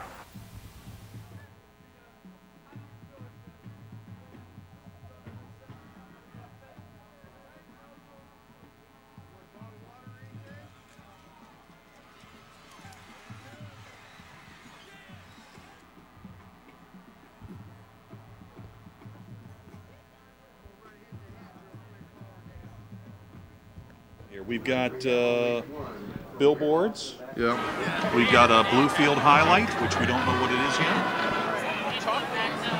And then we go to down to Jared. No, I can't hear anything. I hear something. I hear the field. Yeah, I do too.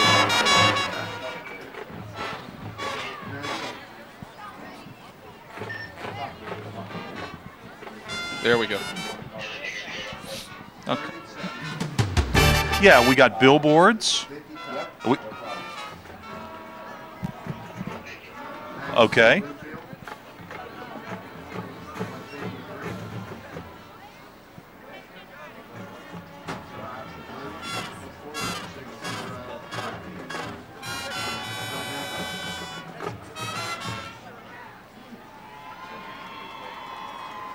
Okay. How long do you want us to talk about the game here before we send it down to them?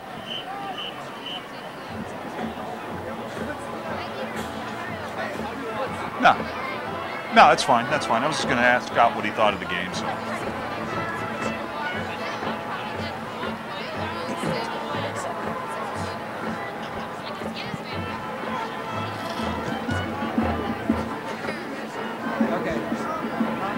Hey, quick, you want to do it in like 5, 6 seconds?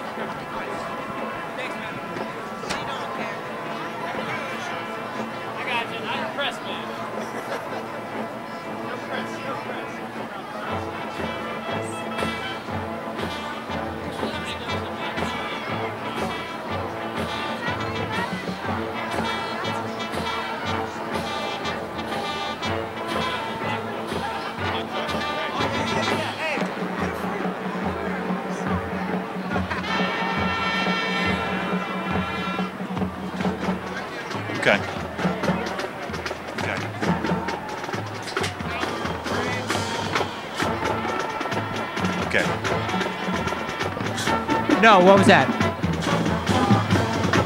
Yeah, I can hear you now.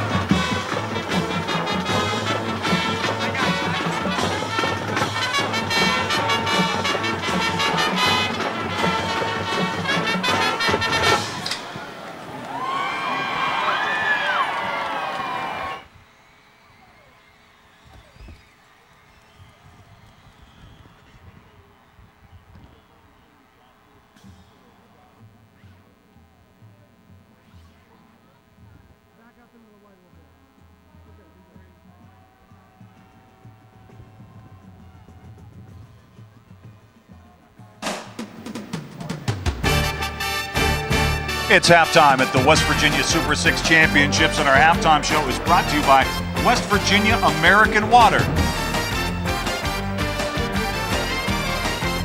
Well, here at the break at the Super 6, sponsored by Charter Communications as well, Weir has a 6-0 lead on the Bluefield Beavers. Bluefield is the defending champs.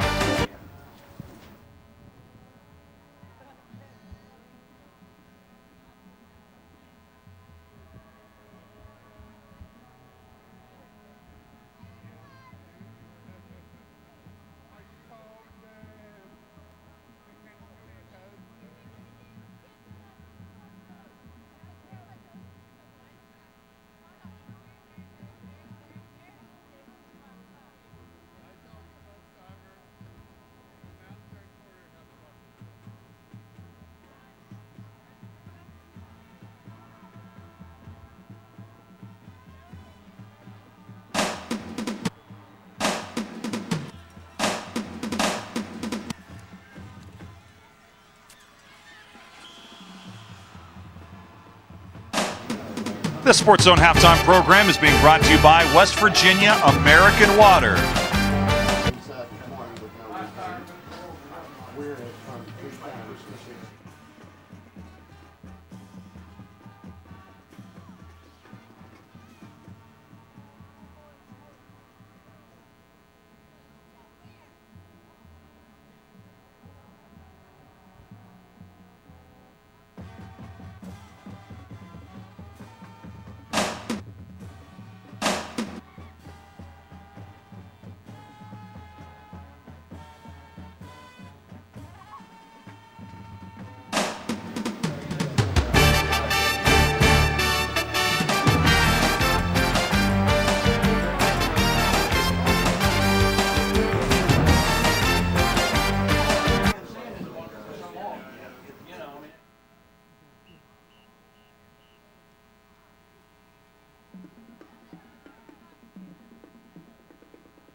The Sports Zone halftime program is brought to you by West Virginia American Water.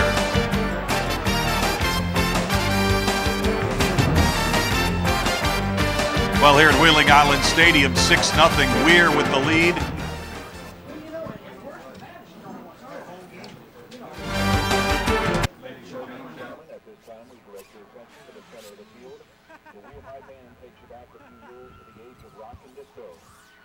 The band will play and dance to the old favorites. Give me some lovin'.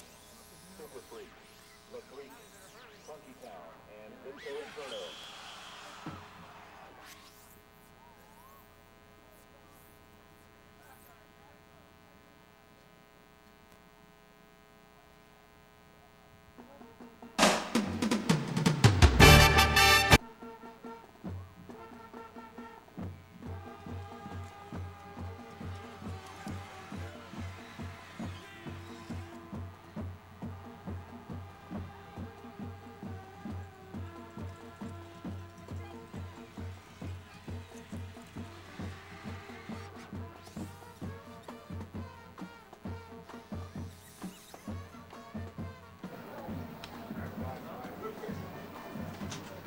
Right.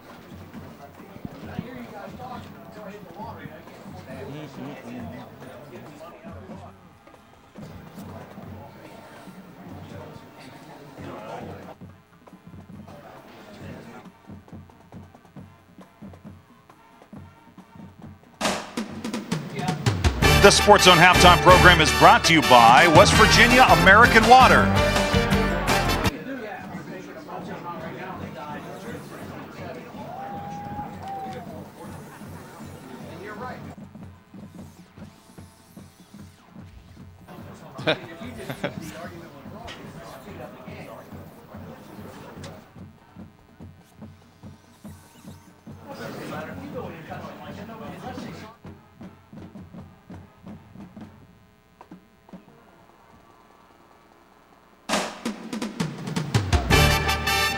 The Sports Zone halftime program is brought to you by West Virginia American Water. Halftime at the Super 6. The West Virginia Class AA Championship. Weir has a 6-0 lead. Is it the graphic that's the problem, or?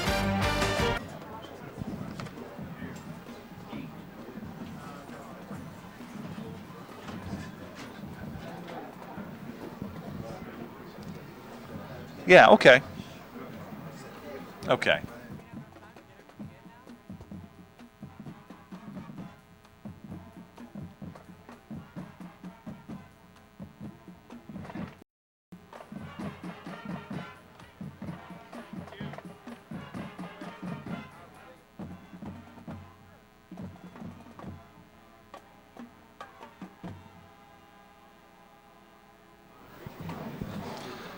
The Sports Zone halftime program being brought to you by West Virginia American Water. We're at the break here at Wheeling Island Stadium in Wheeling, West Virginia. West Virginia Class AA Championships going on. Weir with a 6-0 lead on Bluefield. And Scott, this has really been a first half that was dominated in time of possession by Bluefield. They just could not take advantage of their prime field position. Yeah, to take a little play on words here, it's been a little weird. Bluefield doing a great job of getting great field position, but they're not doing anything with it. Weir, on the other hand, one drive really the story for them. They got a touchdown on it, but then they had a great chance at the end of the first half to put more points on the board, didn't come up with it. So we're going to set ourselves up here for an interesting second half. Josh Smith with a 36-yard touchdown run. The 2-point conversion pass attempt failed. That's where we stand, 6-0. Obviously, Bluefield has got a lot of tradition when it comes to West Virginia high school football. It's also a family affair when you talk about the Beavers. For more on that story, let's send it down to Jared. Well, guys, are you a little superstitious? Well, if so, this one might be for you. A family legacy and Bluefield High School tied together by the numbers 5 and 4. On the surface, there's nothing special about the numbers 5 and 4 placed side by side. Dozens don the digits over the years for Bluefield High School. But for one family of Beavers, the jersey represents more of a family crest. Well, they mean quite a bit. My brother wore number 54 and won a state championship in 1967. I wore it and won a state championship in 1975. Ryan wore it in 2004 and won a state championship. And God willing, we'll maybe win another one in 2005. It's just tradition. Bluefield High School is tradition, and that's just part of the tradition. The legacy began nearly 40 years ago when late Bluefield coach John Chamara presented Ryan's uncle Bill Albert with 54. Symbolic because it meant Bill would be dressing for games. Since then, the jersey somehow found its way onto the back of each and every Albert since then. Randy and Ryan originally wore numbers 37 and 10 respectively at Bluefield until rule and position changes forced a change of shirts for the duo, giving the jersey a sort of majestic aura.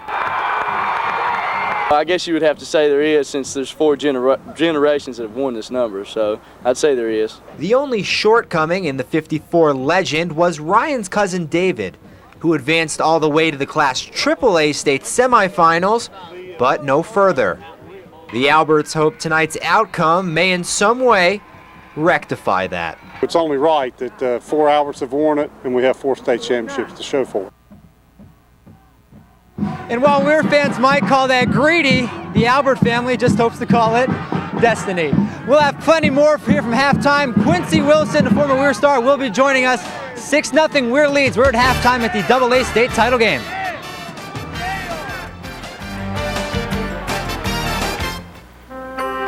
When families come together, it's the traditions that you treasure. Things passed from one generation to the next, and the hope for the future. As we have done with our daughters, I encourage you to make college savings part of your family traditions, because nothing opens the doors of opportunity in life like education. Visit smart529.com for an offering statement. Please read it carefully to consider the objectives, risks, fees, and expenses before investing. Smoking really can help you relax. Just ask the 430,000 people who die every year of lung cancer, heart disease, stomach cancer, throat cancer, and mouth cancer. They're about as relaxed as you can get. Tobacco smokes you. Unwrap a free dishwasher from Jeff's Appliances just in time for the holidays. It's as easy as 1, 2, free. Purchase an eligible Maytag refrigerator, a Maytag self-cleaning oven, and a Maytag dishwasher from Jeff's Appliances and receive a rebate from Maytag for up to $400. Plus, receive 1 year no-interest financing from Jeff's. For a limited time, receive a free 3-year supply of Tide with a purchase of a Maytag Neptune laundry pair. See Jeff's Appliances in Nitro and Kanawha City for details. Gino's Pizza and Spaghetti is always a great place for lots of great food. And right now we've put together a big deal just for you. 2 large pizzas for 1 small price. That's right, for a limited time, Gino's is offering 2 large one-topping pizzas for the low price of only $13.99. That means you get twice the goodness for one very low price. 2 large one-topping pizzas, only $13.99. Now that is a big deal. For the ultimate in Italian eating, call Gino's today. Welcome back to the West Virginia American Water Halftime Report. Weir with a 6-0 lead on the Bluefield Beavers. Well, Scott, one thing that we're really experiencing this weekend at Wheeling Island Stadium is the outstanding level of competition in Northern Panhandle football. We checked in with the head coach of Weir to get an explanation on why the competition of football is so good in this end of the state. Well, it's very important. High school football is an important part of the culture in the Ohio Valley, and it's very interesting. On Friday night, someone once said if you took a helicopter down the Ohio River in the Ohio Valley on a Friday night and you could go over top all of the stadiums with the lights on, it'd be a neat thing, because the people do come out. It's a happening, and it's very important, and that's why the kids want to spend the extra time in the weight room and the extra time studying film, and we certainly hope to have a big following down at the Island this Friday night. All right, well, obviously we've had a terrific first half. Weir is 2 quarters away from a AA state championship. Let's send it down to Jared, who's standing by with someone who's very familiar to both Weir and WVU football fans. Well, Scott, you talked about levels of high competition. Standing right next to a man who knows all about competition, Quincy Wilson.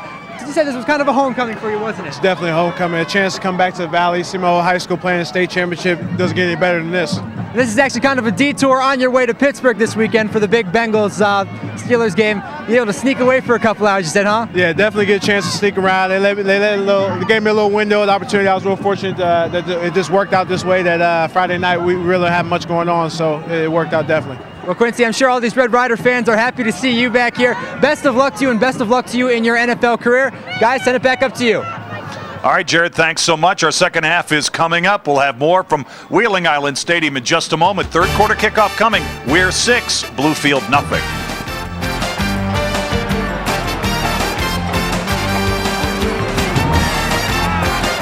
Hey, you out there, making your list and checking it twice? Want my advice? Shop West Virginia Wireless for savings this holiday season. West Virginia Wireless is giving you a gift that keeps on giving. Choose from the best unlimited, nationwide, and family plans, all with more minutes, and we'll give you $5 off every month. Sign up now and get this easy-to-use camera phone with flash. That's 2 gifts in one, $5 off every month, and a free camera phone. West Virginia Wireless, local name, nationwide coverage. Nothing compares to a home with an eye-catching exterior and a comfortable and inviting interior. And no one can compare with St. Albans Window Manufacturing and Siding Company. Our excellent reputation and time-proven products have set the standard in the tri-state area for quality and service for over 45 years. Add comfort, beauty, and value to your home with St. Albans Windows. We are the name in windows, siding, doors, and sunrooms. Saving time and money is what Yeager Airport is all about, no matter where you're going or where you're coming from. Yeager Airport is your airport with 41 nonstop flights daily to 11 locations. 5 minutes from downtown Charleston, competitive low airfares, garage or meter parking. Save time, save money. Take off from Yeager Airport, exit 99 off I-64 in Charleston.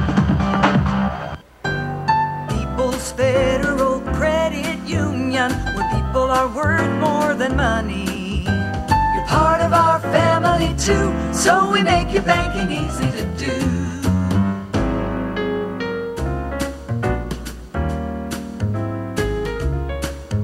Where people are worth more than money.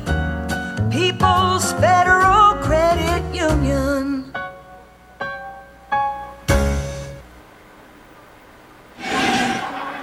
Welcome back to Wheeling Island Stadium, the AA State Championship game. Right now, we're in front 6-0 over Bluefield as we get ready to start the third quarter. I'm Scott Grayson alongside Dave Weekley, and we're glad to have you here with us. The Super 6 weekend getting off to a great start, a defensive struggle for both teams. As we said, we're up 6-0, and as you see Fred Simon there getting his team ready for the second half. Bluefield's had great opportunities in this game, unable to cash in on them as they've had great field position. Weir cashing in on a great possession that they got a nice touchdown run from Josh Smith, 36 yards. That's the only score in this game. You know, Scott, when you think about it, there's no reason for Bluefield to panic. They're only down 6-0, and for the seniors on this Bluefield team, they've been to the state championship game every year. So they're used to coming to Wheeling. They're used to winning. Eric Meek, what a huge win that would be for Weir if they could bring this one home.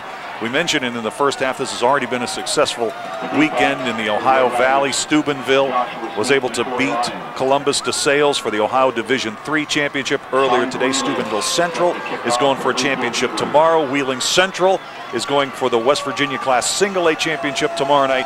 It's quite a weekend of prep football here in Wheeling this weekend. Short kick, pooch kick by the Beavers. Fielded at the 17-yard line. Shooting through there and breaking tackles before he's brought down is Corey Lyons. And Lyons is brought down at the 39-yard line, 43-yard kick, and a good return. So that's good field position for Weir. Weir won the toss. They deferred to the second half. Fans have heard a lot of talk about momentum, and no matter what sport you're talking about, when you talk about football, going into the halftime with momentum is obviously a big thing. And for Weir, they went into the halftime with a lot of momentum after some great pass plays, great catches by Jason Gatto. Now let's see if they can carry that momentum forward as they got the ball first here in the second half. Well, Weir had a big opportunity to pad their lead at the end of the first half, and now they'll go at it again. Here's Smith, and Smith is brought down as he reaches the 46-yard line, so that's a gain. Check that, the line of scrimmage. Yeah, it is the 46-yard line. That's a gain of 7. It'll be 2nd down and 3. And Smith has the only score in this game tonight, a 36-yard touchdown run. It came early in the second quarter. A moment of concern for Weir fans in the first half when Smith went down with what looked like an ankle injury. I think his ankle looks like it's pretty good. They must have worked on it at halftime. Looks like he's got some push off that back in the second half. 2nd down and 3. And they'll ride the tailback again. Good blocking for Lyons. He's got the first down. He's into Bluefield territory at the 44-yard line. How about seeing Quincy Wilson at halftime? How terrific was that? That's got to be a great thrill for these Weir players. Definitely for all the fans around here to see a guy like that come back. And really, up until this year, he held quite a few records in the state. Josh Culbertson taking his name away from that now. But Quincy Wilson, definitely a great player, great for the sport, great ambassador. And, of course, he's back in town because he's a member of the Cincinnati Bengals playing in Pittsburgh this Sunday. That's a huge game on Sunday. Quincy was at the Wayne game last weekend, so it's not like he just came home. He followed him all the way down into Wayne last week. Here's Smith and spinning, and he takes it down to the 35-yard line, and that is close to another first down. This may be close enough to measure. Just another point about Quincy Wilson. You know, you look back to that game in 1998 when DuPont lost to Weir 20-17. Everybody wants to talk about what Quincy Wilson did that weekend. Of course, that was the same weekend J.R. House had 10 touchdown passes to lead Nitro past Morgantown High School. But in that 20-17 win over DuPont, Tremaine Strotter fumbled at the goal line for the Panthers. That could have been a completely different story if he had scored that touchdown. That would have been a championship for DuPont. All right, this is Lyons, and Lyons has got the corner, and he is into the red zone, and Weir is threatening again. They are winning the battle at the line of scrimmage. That's a great point, Dave. They are definitely doing that. And the offensive line for Weir just totally taking Bluefield out of the way. Now let's check out some of the stats in this game. Nothing jumps out at you in this game so far. Not penalties, not turnovers, not first downs. What it is taking advantage of what you're given. Weir did that in the first half. Bluefield did not. Yeah, the only thing that really stands out there, I think Fred Simon would tell you that he would expect more than 55 rushing yards and a half. Yeah, absolutely right, Dave. And here we go, and it's Smith. They try a little cross buck action, and he really can't get rolling. And it's Matthew Carter who made the stop. Carter and Hurt have really played well on the defensive line tonight for Bluefield. You know, a lot of the time the guys who are carrying the ball get the recognition, but as you pointed out a couple plays ago, the line is really what sets the tone in a game like this. Both teams are bringing 8 men to the line of scrimmage on defense, so it's really on the offensive line to get those guys into open territory. Good opportunity to check Sperlaza as he hands off to Lyons, and Lyons is tripped up, or he may have scored. In any case, he'll take it down to the 12-yard line. That could have been a touchdown. Instead, it's a 2-yard gain. I think what got him there was that phantom hand that comes out of the turf and grabs your foot, pulls you down. Looked like, yeah, he did trip up a little bit there and might have been able to take that first hit and get going, as you mentioned. But so far, you got to like what you've seen out of Weir if you are one of the Red Riders fans right now, because they have come out of this second half fired up, looking to take advantage of what they've been given. Well, without Ryan Dennis to kick field goals, it's important for Weir to try to punch this in for 6 if they can. That's a fumble. That is going to be a lateral to Gatto, and looked like Gatto wanted to throw the ball. Sperlaza got the football out to the split end Jason Gatto. It was a lateral, and good for Weir fans. He didn't treat that like an incomplete pass. He got right after it because that was a live ball. Let's take another look at that. An interesting call there. I think they were trying to run the wide receiver screen, and then you see him trying to get rid of it, decide what he's going to do with it. But an interesting play call at that point, because you were moving the ball up the middle for the most part, and now you put yourself in a 4th and very long. You don't have a kicker, so it's really end zone or bust on this play. 2 wide receivers. Gatto is to the bottom of your screen. This is 4th and 17. The Red Riders need to reach the Bluefield 2 for the first down. Sperlaza on the rollout, got to throw that ball, and he's simply going to go out of bounds at the 20, and Bluefield holds on downs. Good defense by the Beavers. That was an interesting play call yet again. They seem to be wanting to bring Sperlaza out on the rollout, but it's not to the right side. It's not to the side that's conducive for a right-handed quarterback to throw the ball on the run, and that's making it very difficult for him to find anything downfield. And in that case, he couldn't even get rid of it. They lost yardage on 4th down. They turn it over, give Bluefield a couple more yards, and yet again, the key for this game, really the headline for this game so far, is missed opportunities. Scott, I don't know if you feel this way, but I get the feeling this game is ready to break out. Somebody's going to take advantage, you're right, and this could very well come down to a big play that builds up some momentum. Bluefield's going to go with 4 wide on first down from the 20-yard line. Saw a little bit of that in the first half. And we have whistles that blow this play dead before Powell can really get going. Here's the call. Joshua Lang in on the stop. Flag on the field. George Levitsky is our referee tonight from the Mason-Dixon board. You got to credit both teams so far, Dave, with doing a very good job of discipline. As we saw, there were only 3 total penalties in this game between them. That's just the 4th penalty of the ball game, and penalties can be so costly. One of them was early in this game, remember, a personal foul penalty. Against Bluefield. Bluefield back 15 yards. Yeah, that was a big penalty, and that really derailed the Beavers' best scoring opportunity of the game. So Fred Simon trying to open things up again for the 2nd consecutive play on this drive. They'll go with 4 wide and a wing back. And this is a direct snap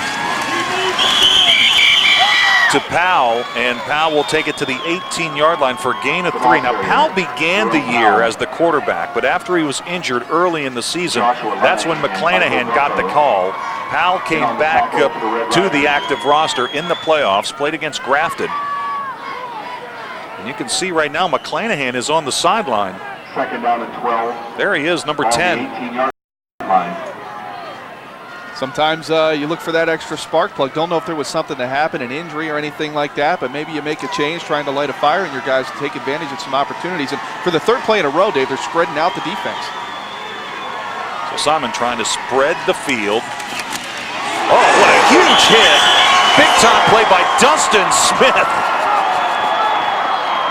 Wow, Dustin Smith. We're going to take another look at that one, and I'll tell you what, that is a tough. I'll tell you what, I don't know if I could get up from that hit. That was a great hit, and we do have a little bit of an injury here. That's interesting injury as well. That would be Travis Steptoe, as you said, Dave. Now let's take a look at this again. Dustin Smith, yeah. Put him to the turf, big fella, and then get up and be fired up about it. We're going to take another look at that, a different angle, and I'm telling you what, you could. It's one of those hits you could just hear up here in the press box. Bang. That's a 450-pound combined collision.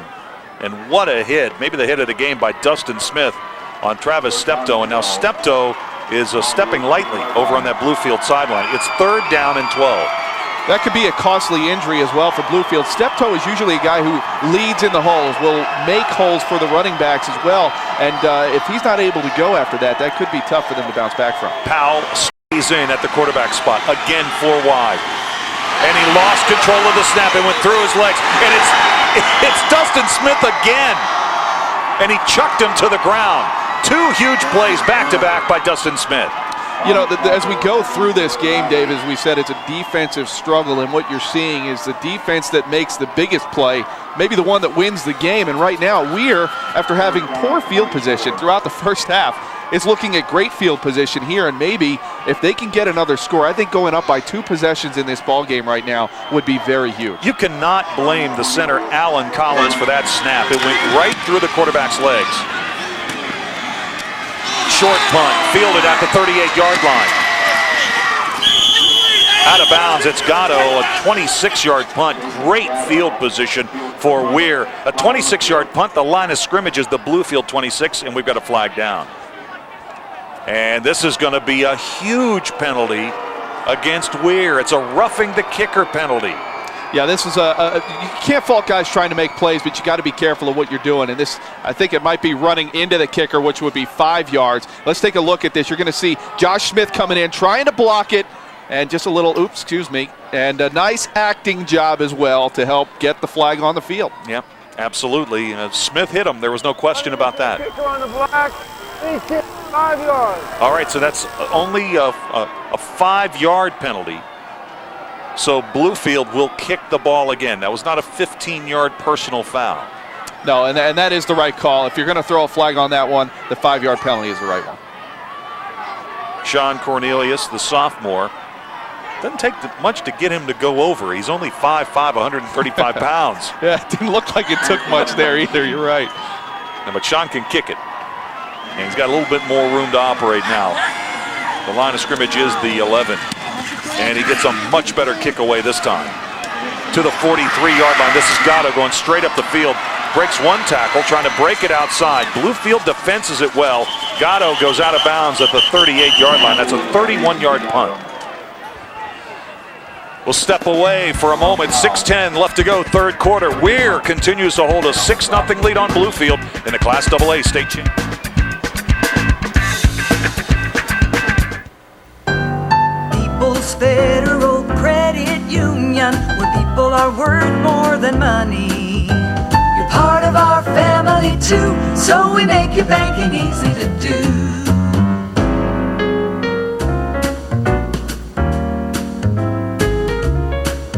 Where people are worth more than money. People's Federal Credit Union.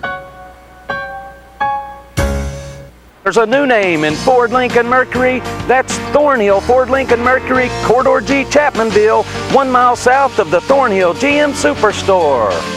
That means your best deal on any new Ford is in Chapmanville. The name Thornhill speaks for itself. Selection, great service, and of course, the best deal. Come meet your new Ford Lincoln Mercury dealer and you'll be surprised how much money a short drive can save you. Visit Thornhill Ford Lincoln Mercury, Corridor G, Chapmanville. In 1959, Walt Dial had a simple idea. Listen to your customer and you might learn something. You might even sell some tires. Because different people have different needs when it comes to tires. Some look for price, others want service. Some want advice, but everybody wants quality. Today, Appalachian Tire Products sells more tires than anybody else in our region. But we still won't sell you a tire until we've heard you out, because Walt just might be listening. The Charter Communications Super 6 Championships are brought to you tonight by Charter Get Hooked and by People's Federal Credit Union in Nitro and Eleanor. Back and forth we go. It's been a defensive-minded championship game. Not really what we expected from Weir and Bluefield. Expected a little bit more offense from both of these teams, but the defenses have dominated. Weir has got great field position. They'll start this drive at the 48-yard line of the Beavers.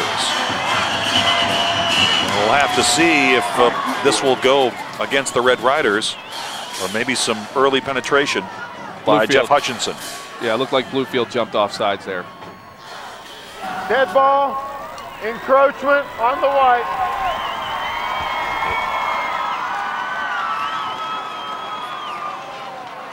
Let's take another look. You see, oops, didn't mean to. You get all that weight moving forward, and it takes a lot to get it back on the other side of the line of scrimmage.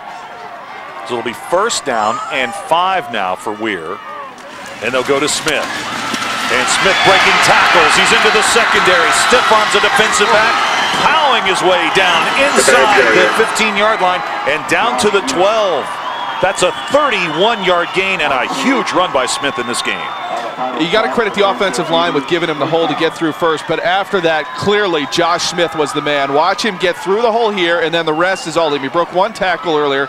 Now he comes up in a stiff arm thank you, get out of the way, and he keeps running downfield, keeps that guy going. Look, he gets an extra at least 5 yards on that. The determination, very big there. I'm impressed by what Josh Smith has done with the ball today. Yeah, Smith is having a big game already with a touchdown run, and that sets up Weir in terrific shape. 1st and 10 at the 11-yard line. They can pick up a first down just inside the 2. So they'll go again from the I. This time it's Lions on the pitch. They're liking that left side. Inside the 5, down near the goal line, into the end zone for a touchdown. You mentioned it, they're liking the left side. I think they realize they can run and get good yards on the left side. That's something to keep watching and see if Weir continues to do that. Pound the ball on the left side. Corey Lyons doing a great job too, breaking tackles. And these Weir running backs can take hits and keep going, and that is very important when you're looking to moving the ball. And now up 2 possessions. This is going to be very tough for Bluefield to come back from. All right, Lions with an 11-yard touchdown run, and they will go for 2. You take another look here. Watch how he keeps driving the legs once he gets initial contact and keeps falling forward. Great job. Back to the live action. A 2-point conversion attempt incomplete into the end zone. So they fail on the 2-point conversion attempt on the pass. Nevertheless, Weir rides an 11-yard touchdown run by Corey Lyons into their largest lead of the night over Bluefield, 12-0. Severe weather affects everyone. Storm Tracker Predictor and Storm Tracker 13 Live Doppler Radar track storms and shows you when they'll hit your neighborhood. Then Instant Alert brings you information, showing you school closings and delays, and keeps you updated with traffic alerts and detours so you can keep moving. Plus, Instant Alert will continue to give severe weather updates for your hometown. Watch Storm Tracker 13 with Instant Alert, and you will stay ahead of the storm.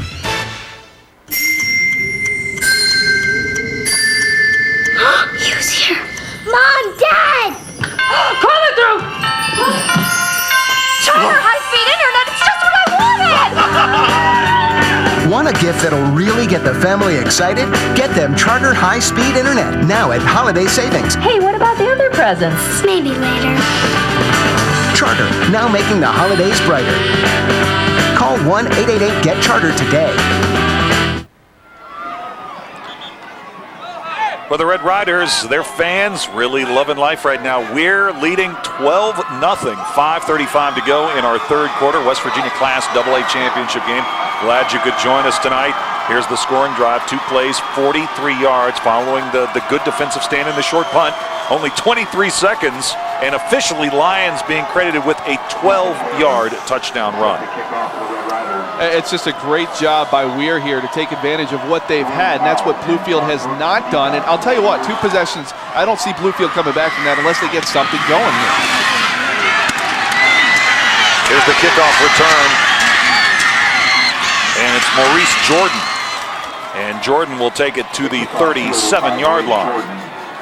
That was a great job of getting through some tackles there and giving his team some good field position. 36-yard line or so, not bad to start from, and they've got 64 yards to go ahead of them, but that's proved to be very difficult when you're talking about this Weir defense, especially the defensive line. All right, so Lions with a big touchdown run, officially 12 yards. Smith had a 36-yard touchdown run early in the second quarter, and that's where we stand, 12-0. And you see Lions starting to put the numbers up, 11 rushes, 81 yards, and a touchdown.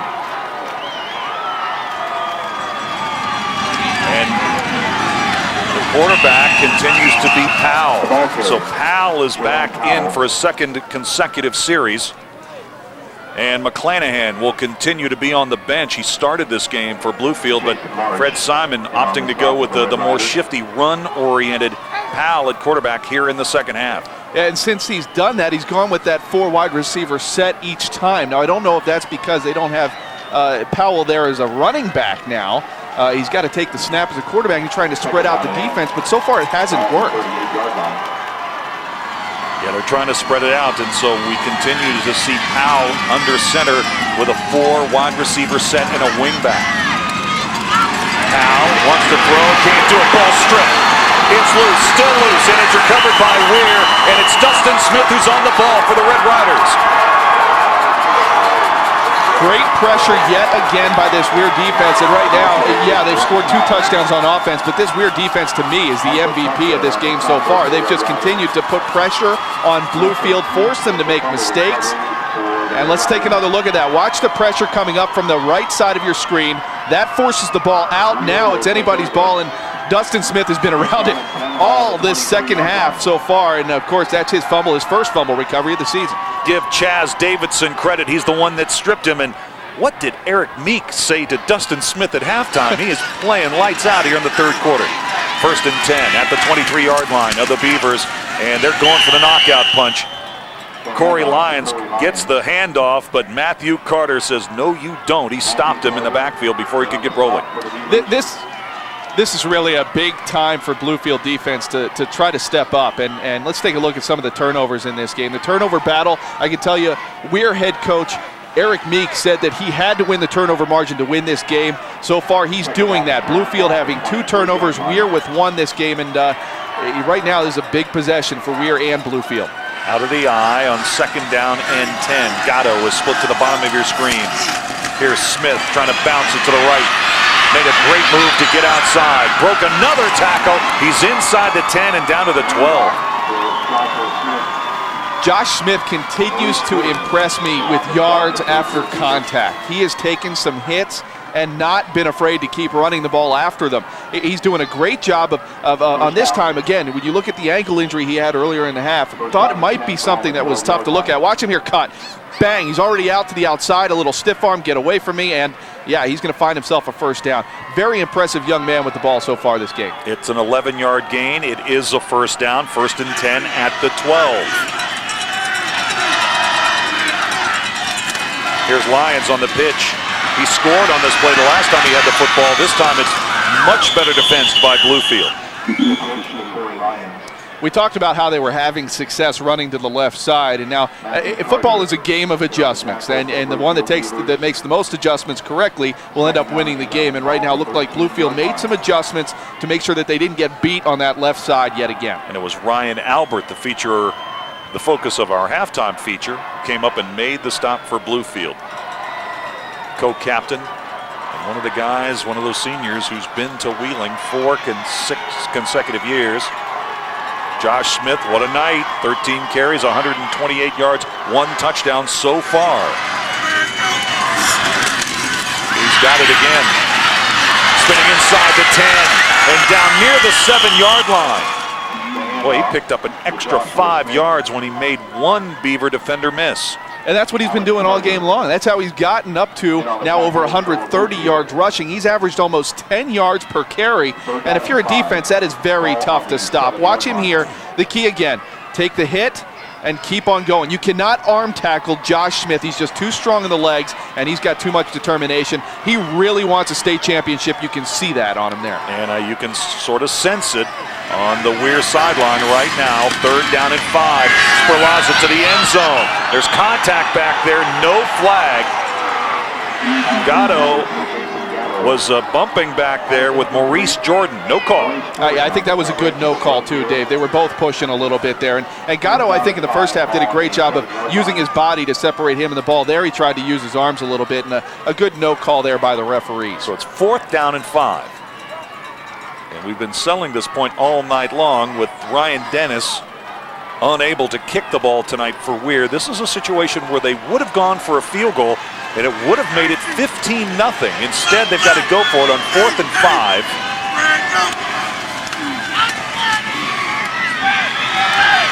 Sperlaza still with it. Lets it go. Touchdown, Smith! He's run one in, he's caught one, and he extends the lead for Weir. Well, that kind of evens out the fact they didn't have a place kicker, because had they not converted there, that was talking about now 3 opportunities. Convert that, do the math, that'd be 9 points. But what a job by Sperlaza buying time. It is very tough to cover receivers for that much time, and the receivers went to the open spot. Josh Smith just sat in the corner of the end zone. Sperlaza bought himself some time there. A couple men in the way. Moves out to the right side here. Again, this time, right-handed quarterback, easier for him to throw on the run, and that proved to be the difference. Josh Smith, yep, thank you very much. Again, the Red Riders will go for 2. 18-0.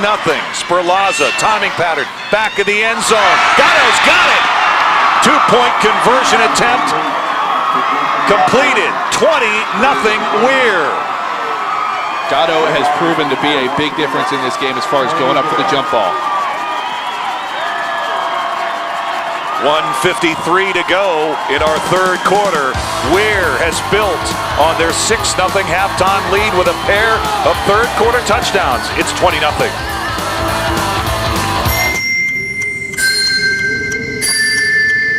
Who's here? Mom, Dad! Coming through!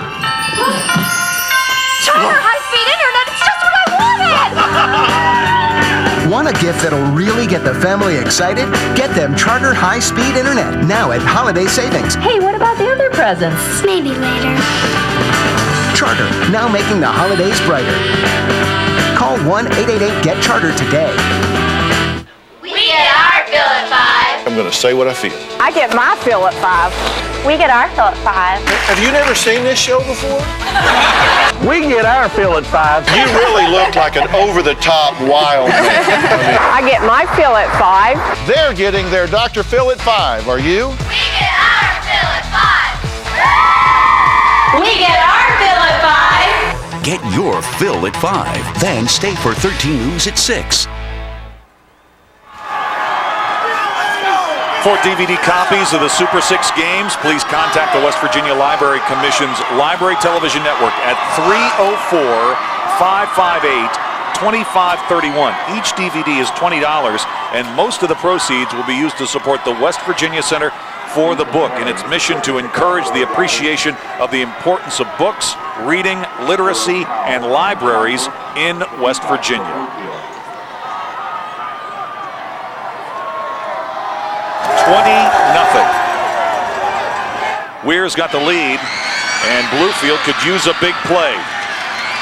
And Sean Brooks is trying to give it to him, and he takes the ball out to the 38-yard line. Late flag on the play. You know, this is an interesting time for Fred Simon to try to get his guys motivated. He's now got 13 minutes, 44 seconds left in the season for both teams, obviously, because it's a championship game. But if I'm him, I mean, you see him trying to fire up his guys. That's the best thing he can do right now because his guys are probably standing on the sideline ready to hang their heads. This is when a coach needs to get in their face, challenge his team to make plays, and if they can do that, they just might get back into this ball game. That big penalty here. That gives them a huge opportunity. Bluefield will start this drive from the Weir 46. Well, the fans of the Beavers really did not expect them to be shut out at this point, but that's where we stand, 20-0. It's getting late in the third. And they'll go back to the I, and they go back to McClanahan at the quarterback spot. They go power football to Carter, and he'll get a yard, but no more. It'll be 2nd down and 9. I don't think he was out because of an injury, so what you see now, and they did better moving the ball when he was in there. I think they were trying to find a spark and making a change, but it wasn't working. Good job by Fred Simon to make the change back to McClanahan. Let's see if they can get something going here. I think they went to the fullback there to set something up for J.T. Powell, so keep an eye on him on this play. So McClanahan, the sophomore quarterback, brings the Beavers up to the line of scrimmage. Backs are split this time with a man in the slot to the right. And they'll go to the full first back through down to the 37-yard line for a good gainer. Let's send it down to Jared for more on the quarterback situation for the Bluefield Beavers. Jared? Guys, Eric McClanahan sat out those 2 first series of the second half. That was by design. Coaches say they had been planning that throughout the week. That was J.T. Powell's first action as quarterback since week 6 of the regular season. They say if things didn't work out, he'd go back to tailback, and that's exactly what they've done, guys. Jared, thanks for the insight on that. And on 3rd and short, when you've got a fullback that's 260 pounds in West Virginia Class AA football, you use him. And he bangs over the 35-yard line, literally down to the 31 for a Bluefield first down.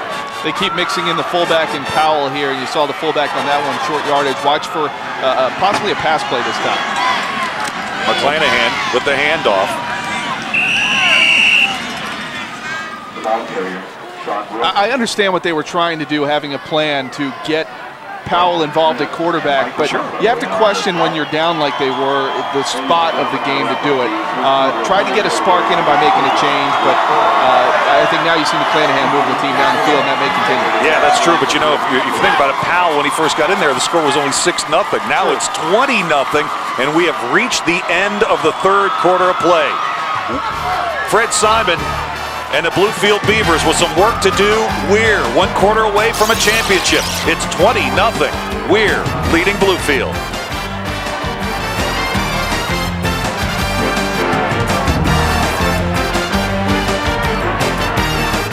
I just want my car fixed, but the mechanic sounds like he's talking a foreign language, and I'm getting the feeling this guy has taken me for a ride, which would be okay if he had courtesy transportation or any courtesy at all, but he doesn't, so I wait. Finally, he says, I gotta order parts. Come back next week. If you're tired of bad service, try Appalachian Tire Products Full Service Centers. We'll take care of your car without taking you for a ride. Unless, of course, you need one. At Appalachian Tire, we speak your language. People's Federal Credit Union, where people are worth more than money. You're part of our family too, so we make your banking easy to do.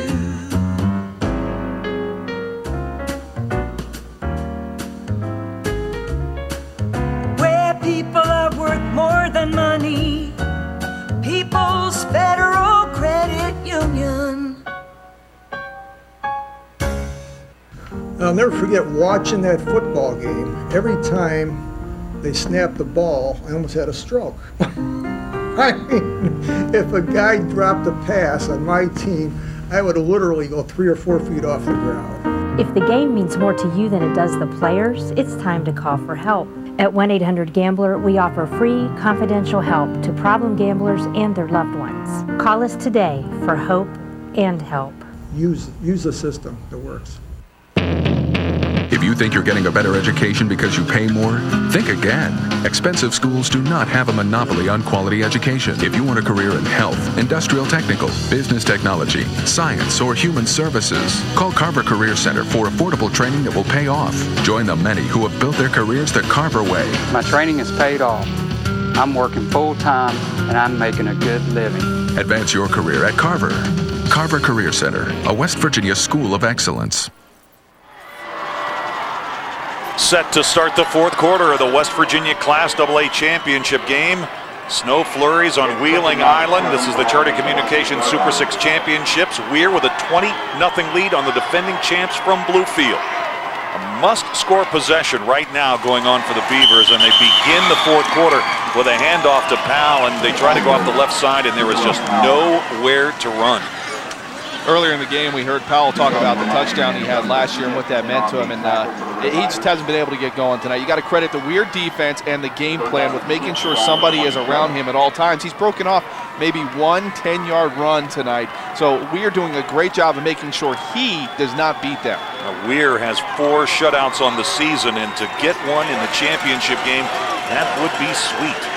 3rd down and 6. McClanahan on the rollout, lets it go, and that's a very dangerous pass. A lot of dark jerseys around the intended receiver, trying to get that football to Mark Page. He's really the big play wide receiver for Bluefield, but McClanahan was under duress, and it's 4th down. McClanahan went over to the sideline, shaking one of his arms. He took a big hit on the play from Eric Hayden, and that forced him to get rid of the ball earlier than he wanted to. And again, the pressure defense by Weir has really kept Bluefield from doing what they want to do today. It's interesting when you watch McClanahan run, he keeps that right hand in the pouch. So there's no question as to which arm he's using to throw the football. All right, it's 4th down and 6 for Bluefield at the Weir 27. A huge play in the game for both teams. It's a reverse. And Weir's got it snuffed out beautifully.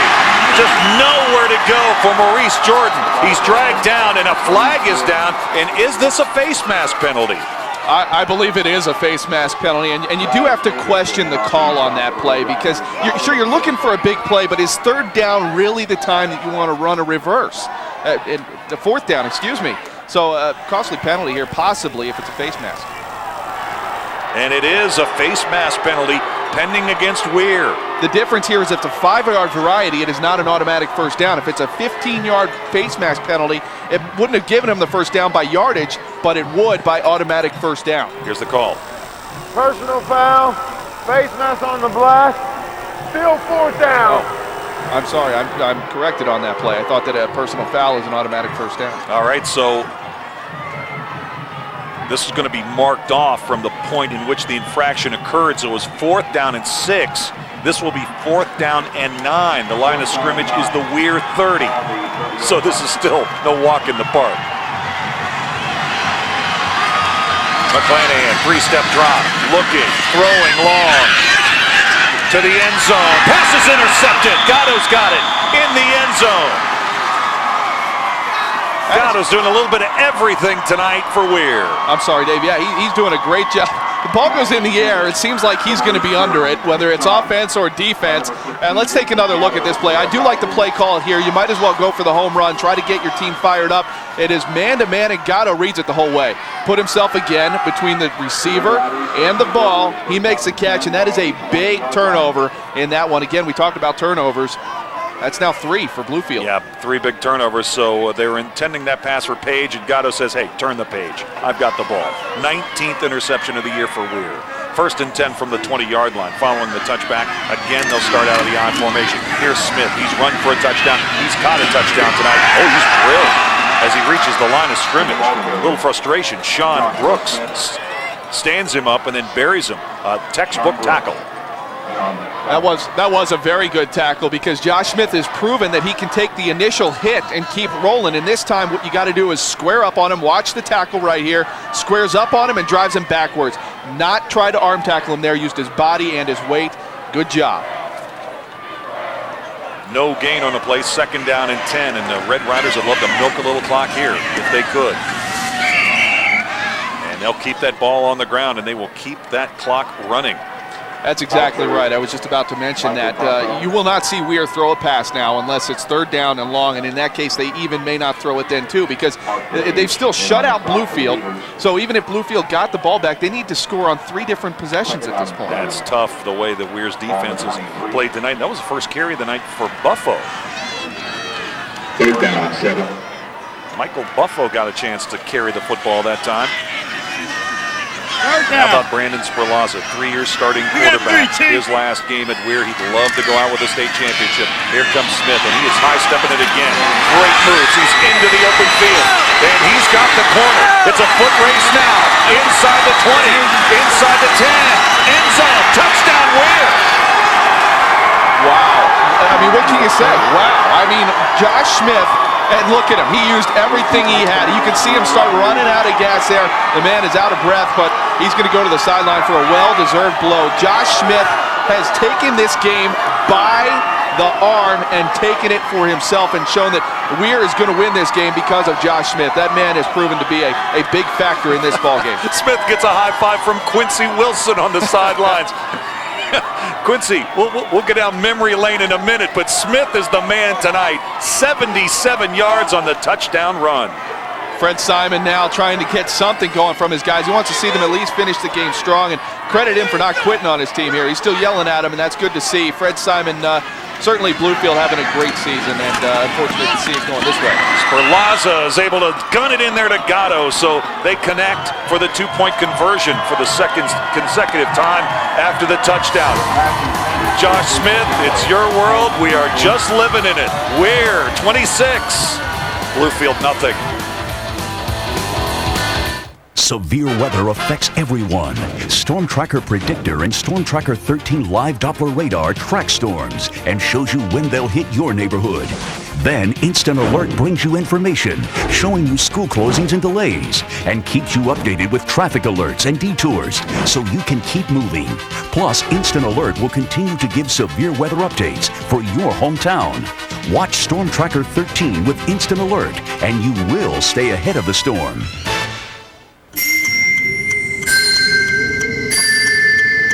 He was here. Mom, Dad!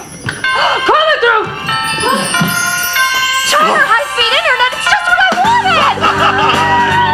wanted! Want a gift that'll really get the family excited? Get them Charter high-speed internet now at Holiday Savings. Hey, what about the other presents? Maybe later. Charter, now making the holidays brighter. Call 1-888-GET-CHARTER today. That 2-point pass attempt for the 2-pointer was actually incomplete, but now it's time to check our Charter DVR rewind play of the game. And it was that last play, Dave. You see him get over his own man there, and it was really gone. There was some question as to whether he'd be caught at the end, but Josh Smith has run with a lot of determination, a lot of confidence tonight, and he's now over 200 yards rushing in this game. That was a 77-yard touchdown. He found open space, and the rest was history. He is long gone. Something to watch now, too. We've talked about Bluefield and the history with these two teams. Bluefield's got him in the past. Right now, Weir, they're going to beat him at all. Beating him in the championship game would be sweet. Across the 30 and up near the 34-yard line. Josh Smith going back out onto the field to do some more work. This short time to catch a blow after a 77-yard run, but what a game that young man is having. Josh Smith doing a great job tonight. He's a senior, and he's going to go out with a bang. 214 yards rushing, 3 total touchdowns. One of them was receiving. 17 rushes, 214 yards. I think Quincy Wilson would sit there and pat that man on the back for sure. Yeah, I think he already has, actually. 17 carries, 214, and 3 TDs. Nicely done. All right, a little over 9 minutes to go, and now the game plan, the ball control game plan for Bluefield has to go out the window. They've got to get something up, and on first down, they go to the fullback, and Carter punishes people, but that takes precious time off the clock as he reaches up to the 48-yard line. Head coach Fred Simon on the Bluefield sideline now. Things have gone his way so many times in the past to win state championships. They are the defending state champs. That's right. And at this point, I think he's really got to challenge his players to look at one possession at a time. They've really got to just get a score here before they can think about trying to get 26 points. Yeah, Bluefield has won 8 straight playoff games. Again, it's the fullback. And he has the first down at the 46-yard line, so that will move the chains. And what a lot of success. I mean, we're talking about a team that's been in the finals 4 years in a row, 7 trips to the finals in the last 11 years. They have dominated this class. They don't have a lot of state championship wins, though, for all that many trips into Wheeling for the championship game. And that's what you want. I mean, if you're going to get here, you definitely want to win the game. And right now they need to look at just getting some points on the board. Again, 3 consecutive plays. They go to Carter.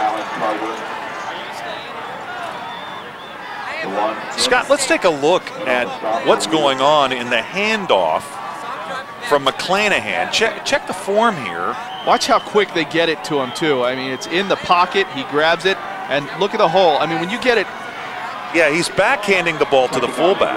That is unconventional, to say the least. But, hey, at this point, if it's going to pick up yardage, they'll take it. Stas Haller, our director and producer tonight, picked up on that. That is very unusual. Well, you knew that eventually, if they kept giving the ball to Carter, that the Weir defense would pick up on it. Clock continues to run, and the clock is definitely the ally of Weir right now. Weir has really brought the hammer tonight to Wheeling to make sure that they make sure their presence is felt on the defensive side of the ball. There've been a lot of great hits tonight, and Weir has certainly provided most of them. You got to wonder at some point when they're going to go to the pass here. Time is an issue. Snow flurries being a little bit more prevalent now, trying to bounce it outside is Powell. Powell spins away from one tackler. Boy, he's in the pinball machine. Finally, the whistles blow, and they'll give him forward progress to the 38-yard line. For more on Josh Smith, who's the man of the night for Weir, let's send it down to Jared.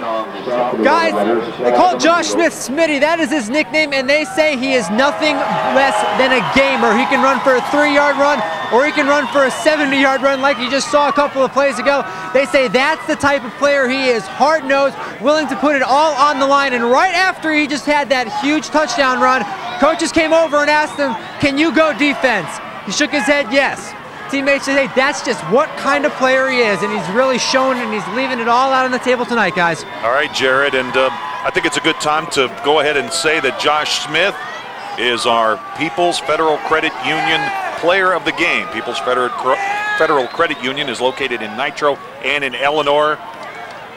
Josh Smith, 214 rushing yards, 7 receiving yards, 3 touchdowns, and plays defense too. McClanahan on the rollout, incomplete. And Smith was around the football. You know, McClanahan, it's really odd. He rolled to the right, but really seems like he's more comfortable when he rolls to the left, and that's kind of odd. That is definitely odd for a right-handed quarterback, they really got to get something going. You got to go downfield now. Those stuff over the middle is really not going to help them anything either. They got to throw it up where they got man-to-man coverage down one of the sidelines, because Weir is playing them man-to-man on the outside. Trying to get something going there on the sidelines. A little rally. The high school equivalent of the rally cap. And again, I'm surprised that they are not throwing the ball more here for Weir, or for Bluefield, excuse me. Down by this much, the clock continues to tick. They're down 26-0. It's almost like they've said, well, we're not going to win the game, but we're going to try not to be shut out and just focus on this one possession. Yeah, it is. It's kind of frustrating for Bluefield fans, and I'm sure it's frustrated for the team as well. But sometimes you can't really change horses in midstream. You know, this is their offense. True. 3rd and 20.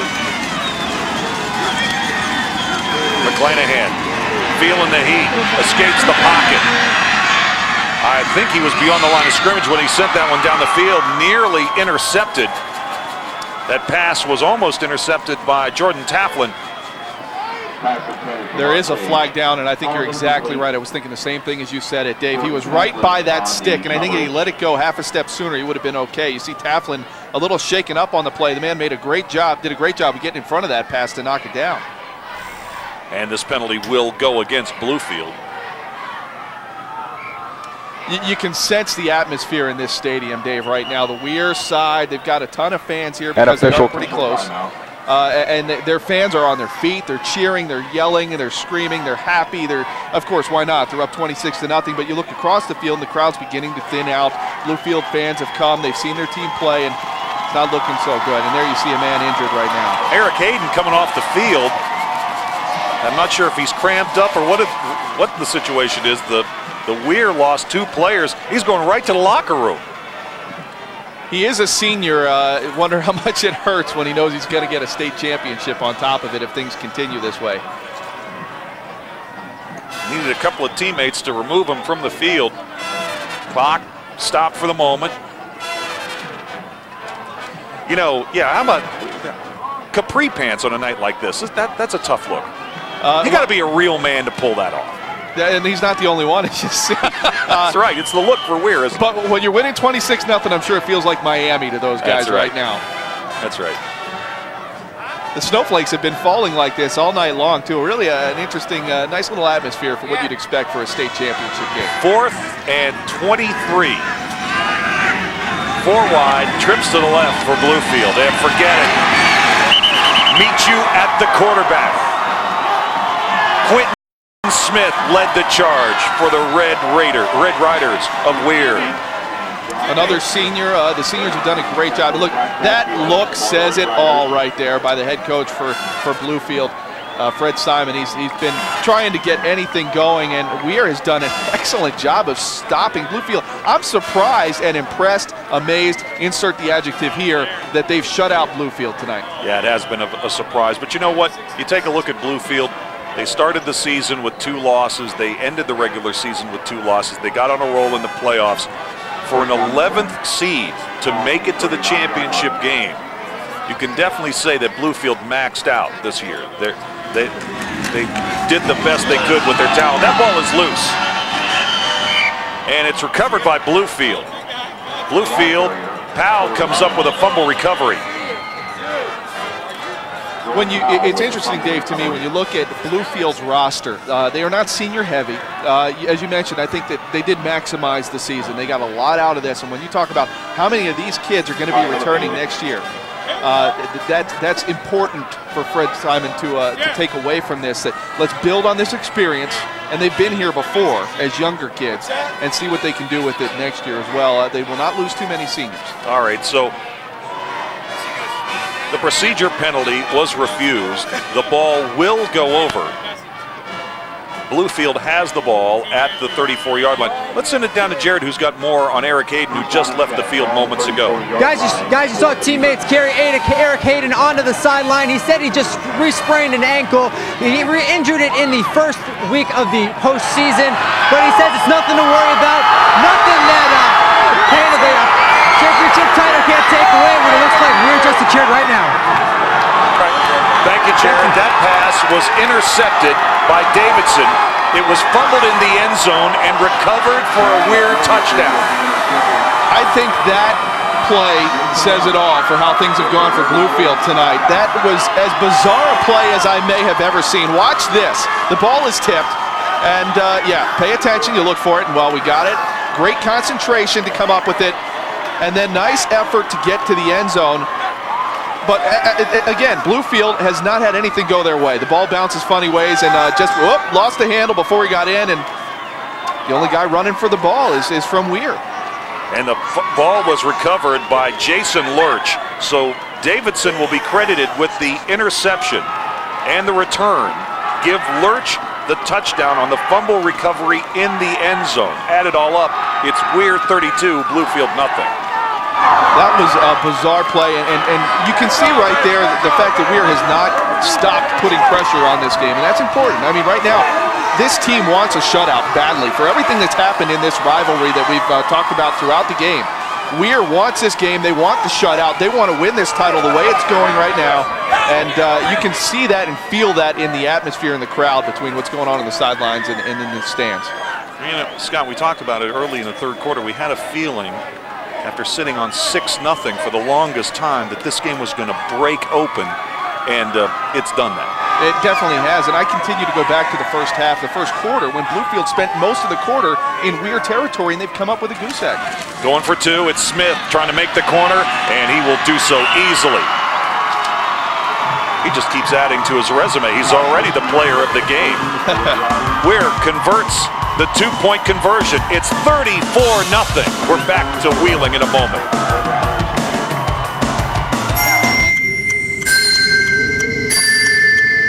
He was here. Mom, Dad!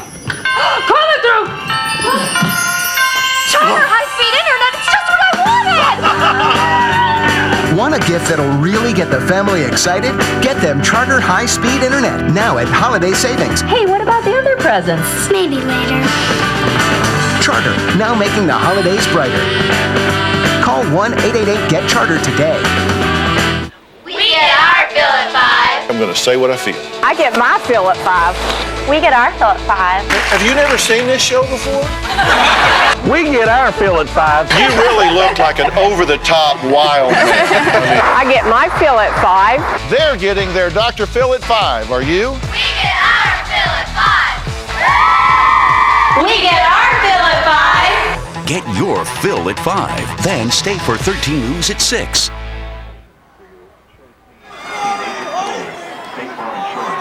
Well, we can tell you that Weir has definitely been focused tonight.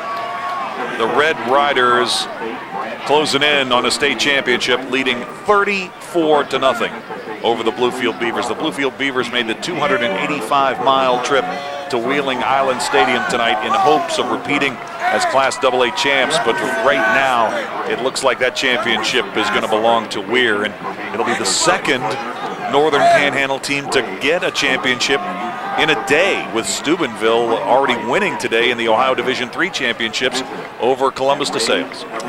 We're doing a great job tonight. As you mentioned, the schedule they played up here in the Panhandle, they've talked about that all week, and that has been something that appears to have really helped them prepare for this game. They came out motivated, fired up. They've played well, especially on defense, and they've continued to follow it out. That man, Josh Smith, doing a great job on offense. And this is all under a new first-year head coach. We're talking about Eric Meek, whose first season here now, met his team January 24th, and has taken them all the way now into what looks like a state championship.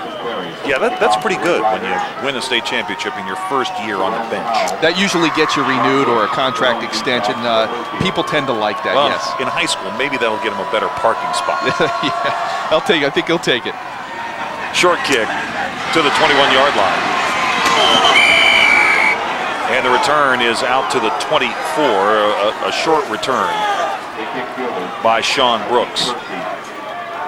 We talked about momentum earlier in this game, especially coming out in the second half. It was 6-0 at that point. Weir got the ball to start the second half. They moved downfield, and since then, really, momentum has been on this sideline, on the near sideline here for Weir.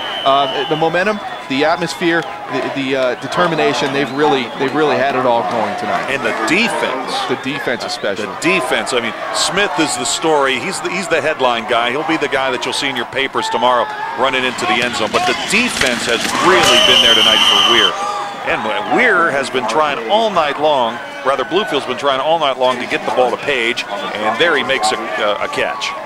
Again, you see the defense here. I'll tell you right now, I'm sure they've talked about it on the sideline as this began to become more of a reality, that goose egg continues to be up there for Bluefield. This defense wants this shutout, and you can see that by how aggressively they're still going after the ball.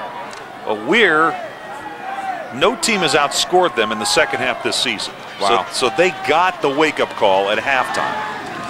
McClanahan with the pass. Oh, that was nearly a pick six by Gatto. Gatto had that one in his sights, and he would have scored easily. Gatto's done a great job, both offensively and defensively. He's got an interception tonight, a big interception deep in their own territory. And he's made some great catches on offense and done a nice job there breaking up that pass. He smelled 6 before he had the ball. How about that drive late in the first half where Gatto had 3 catches that led to Weir getting down at the goal line. They could not convert, but you could almost sense they were ready for a breakout. They led 6-0 at the half, and now have really come on strong. Trying to put the finishing touches on another one.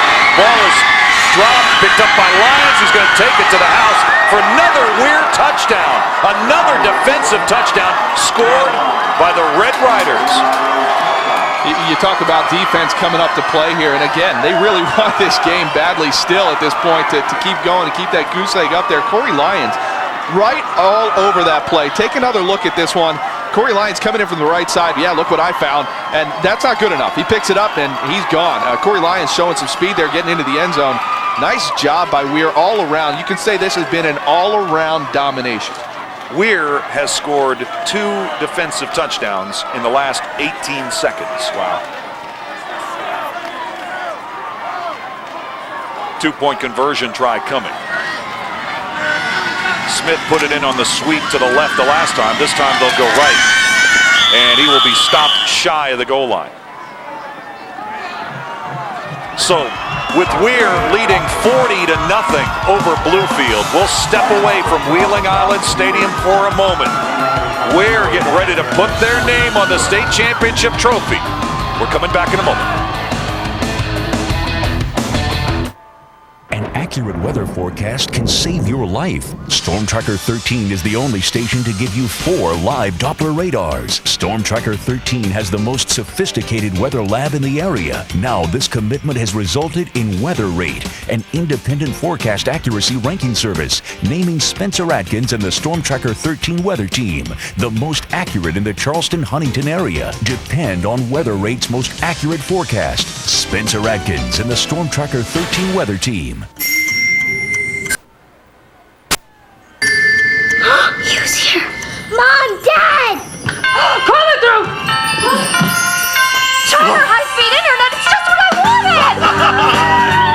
wanted! Want a gift that'll really get the family excited? Get them Charter high-speed internet now at Holiday Savings. Hey, what about the other presents? Maybe later. Charter, now making the holidays brighter. Call 1-888-GET-CHARTER today. Snow flurries falling here in Wheeling tonight, but on the Weir sideline, they're not feeling anything except elation. A domination tonight in the second half over Bluefield, and on the Beaver sideline, Fred Simon. Reality starting to set in over there. It's 40-0 with 5 minutes remaining in the fourth quarter, and the turnovers have been a big story. Bluefield with 5 of them, including 2 converted into Weir defensive touchdowns in the last 18 seconds. I've talked about it a couple different times. Head coach Eric Meek for Weir has pointed out that he had to win the turnover margin tonight and proved to be a man of his word. He's done that, and his team has got a 40-0 lead. Short kick to the 18-yard line. And for the moment, it looked like Brooks was going to be able to break it out, and he'll take it back to the 40-yard line. So Bluefield would love to get a score on the board tonight before they wrap this thing up. Been a dominating performance for Weir. Here's the sophomore, McClanahan. Not his best night, but something tells me that he's going to have a lot of terrific moments at Mitchell Stadium before his career with Bluefield is finished. And could have some terrific moments in this stadium before his career is finished as well. They certainly have the ability to get back here in the future while he's still there. As you mentioned, a sophomore, great experience to get here. And this is something that will hurt and stick with them throughout the next couple trips if they can get here. First down and 10 from the 40-yard line. Going to go to the tailback. And breaking tackles is Brooks. And Brooks will take it to the Weir 45-yard line for gain of 15. They'll move the chains. That'll stop the clock momentarily. Scott, we'd be remiss if we didn't say what terrific support we get here from the SSAC, the governing body of West Virginia high school sports, from the city of Wheeling, who just do a marvelous job with this championship. The city really does a terrific job with this championship weekend. Yeah, there's a reason that it's been here for 12 seasons, and there's no sign of it stopping that because the people here are great. The community surrounds this. It loves having this event. The people here at the stadium, as you mentioned, do a great job of hosting us and everybody else who comes to this game, the fans. It's really a great environment for football, great entertainment for everybody, and yeah, they do a great job. And that's a great shot of the snowfall falling here. All right, we've got an injured player for Weir down, and that'll give us an opportunity to check our West Virginia wireless call of the game, and it took place on a pass.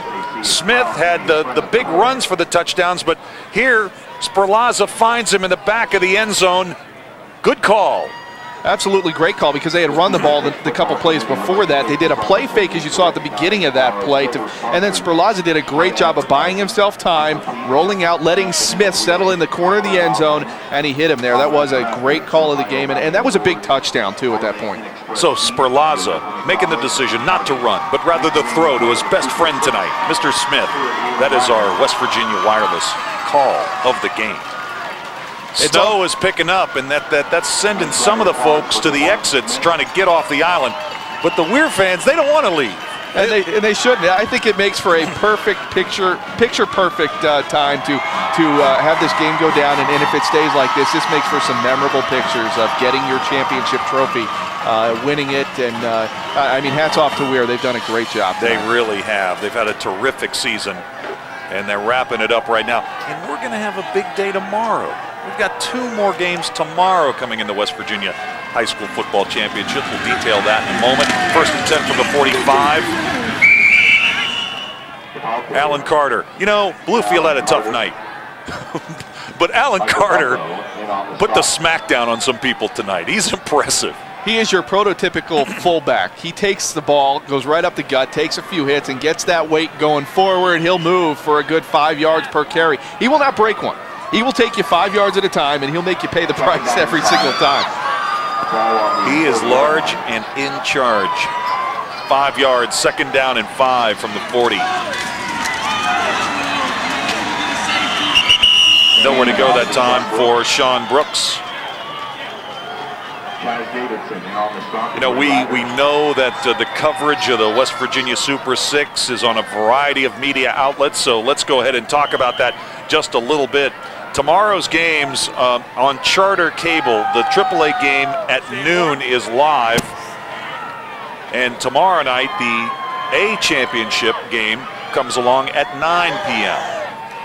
Tomorrow on WTRF TV7 in Wheeling, Steubenville, the championship game will be played on tape delay at 11:30 on WBOY. Scott, that's your homies. Oh, yeah. That'll be the Class AAA game will be live at noon tomorrow, and I would imagine there'll be more than a few Morgantown fans tuning in. I'm expecting this place to be packed, possibly standing room only. This is the matchup everybody's been waiting for in AAA, and I know I'm excited to see that one as well. You talk about 40 points on the board here for Weir. I didn't expect either team to get maybe that high tonight. Tomorrow with Nitro and Morgantown, I think we could see some crooked numbers on the scoreboard. Yeah, I think so. I think you're right.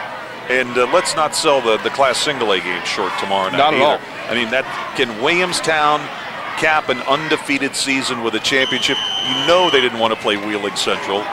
Wheeling Central, the 15th seed, they'll be playing here on their home field for a state championship again tomorrow night. 1st and 10 from the 21. Carter. Just another note on what you were just talking about. Wheeling Central, a 15 seed, as you mentioned, they came so close to not even making it into the playoffs, let alone to this point. And that's a credit because as a 15 seed, you're going to play every game in the playoffs on the road. They've logged some frequent flyer miles getting around through the playoffs, and that's a credit to them to get here. They really have. And when you talk about a team like Wheeling Central, a 15 seed, and Bluefield, we're seeing them tonight, a number 11 seed. I think playoff experience really counts for a lot. And that's why I pointed out about all the younger guys playing for Bluefield right now. I fully expect them to be back here sometime in the next 2 years. Al on the carry to the 15-yard line, but not much more. And the clock continues to run, and we'll let you know that once the time clicks off and it'll be officially time to celebrate for Weir. We'll hope to get a quick comment from the head coach, Eric Meek, on what has been a Cinderella season for Weir. You cannot say enough about the job he did. He took over a new job at the beginning of the year in 2005. It wasn't even something that happened in 2004, and he was able to ease into it. He talked about the determination his team had in the weight room this season to set up this run. Well, they only had one loss this year, and it came to Class AAA John Marshall. McClanahan hit as he throws to the end zone. It's picked off again. Another interception, and that may seal the deal for the shutout in the championship game. DeJuan Smith, who just left the field a minute ago, back out there and comes up with the pick. That is the 6th turnover by Bluefield tonight. And you turn the ball over, you're going to have a very hard time winning a football game, especially when you've done it 6 times. That's one thing I think you'll see Bluefield look at when they go back and try to rehash this game. is to think, wow, 6 turnovers. We had no shot doing that. Yep, that's exactly right. It's hugs all around. Josh Smith well deserving of a hug and maybe even more. What a night he had.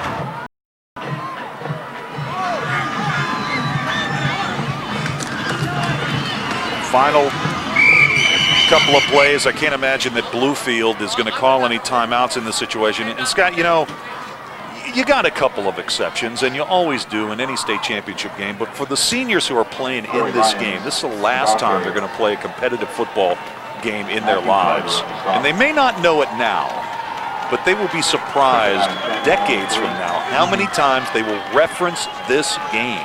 Yeah, and it's going to draw guys together in the future, teammates and opponents, in ways they can't even imagine. No, you're exactly right. That is the best way to put it. These guys will remember this for the rest of their lives, and it stings so much for those seniors on Bluefield's roster. The seniors on Weir, it is that sweet to experience a state championship game. This will be something that you will never forget. Corey Lyons, we saw him a moment ago. He's had a big night, 2 touchdowns. Had a touchdown run and returned a fumble for a score. Seems apropos if this is the last snap of the game that Smith really got it going with his touchdown run early in the second quarter. And that may just be the last snap, and you can hear the coach, hey, hold on. Oh, the ice bucket. You knew it was coming. How cold do you think that feels tonight? He's not feeling any pain at all. That is indeed the last snap of the game. What a dominating performance by Weir.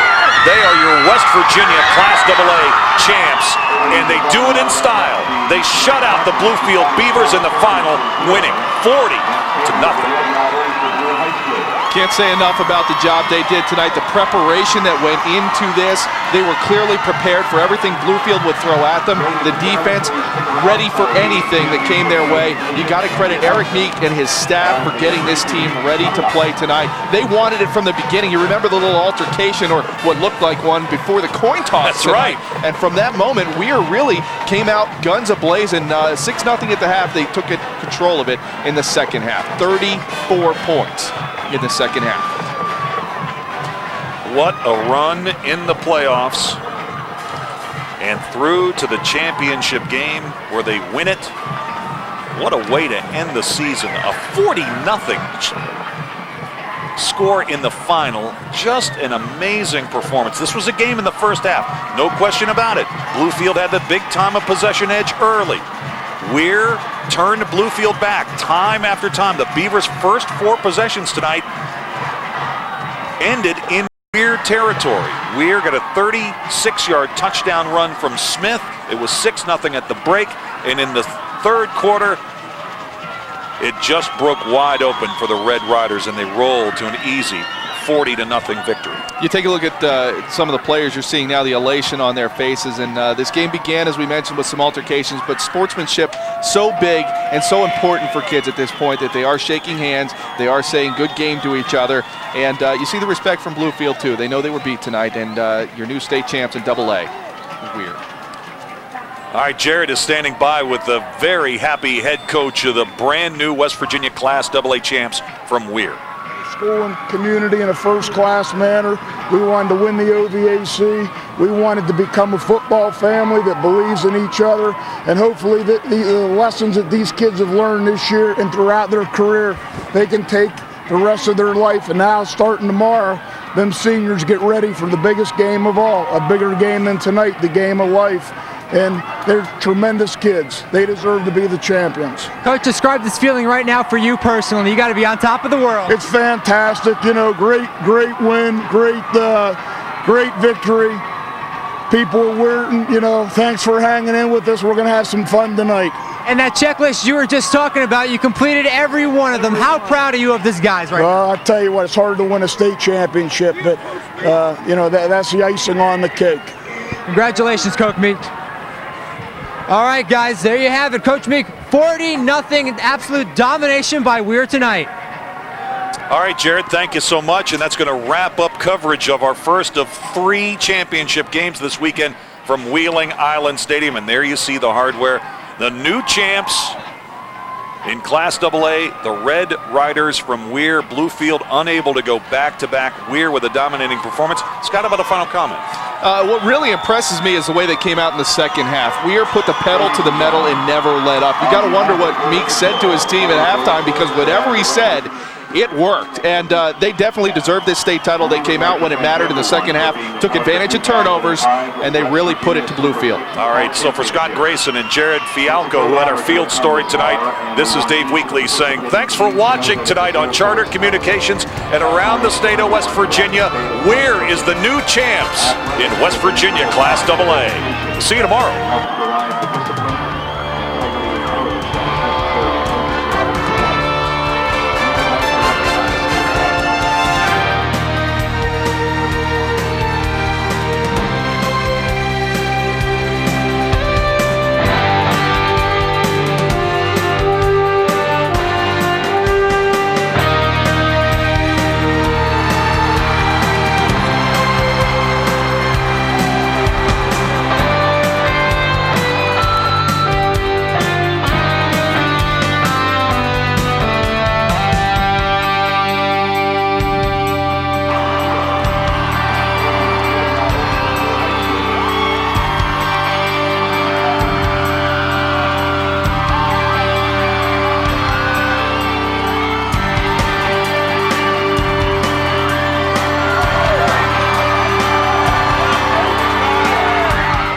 You out there, making your list and checking it twice? Want my advice? Shop West Virginia Wireless for savings this holiday season. West Virginia Wireless is giving you a gift that keeps on giving.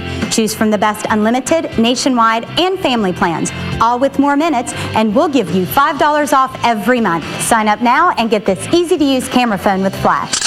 That's 2 gifts in one, $5 off every month and a free camera phone.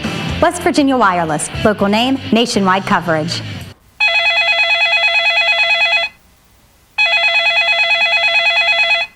Call Consumer Credit Counseling Service today. For over 40 years, Consumer Credit Counseling Service has been a proud member of the National Foundation for Credit Counseling. Our certified credit counselors are here to provide budget counseling, debt management, and credit report reviews that will help you get back on the road to good credit. Call Consumer Credit Counseling Service today, because knowing the difference can make all the difference. Saving time and money is what Yeager Airport is all about, no matter where you're going or where you're coming from. Yeager Airport is your airport with 41 nonstop flights daily to 11 locations. 5 minutes from downtown Charleston. Competitive low airfares. Garage or meter parking. Save time, save money. Take off from Yeager Airport, exit 99 off I-64 in Charleston. People's Federal Credit Union, where people are worth more than money. You're part of our family too, so we make your banking easy to do.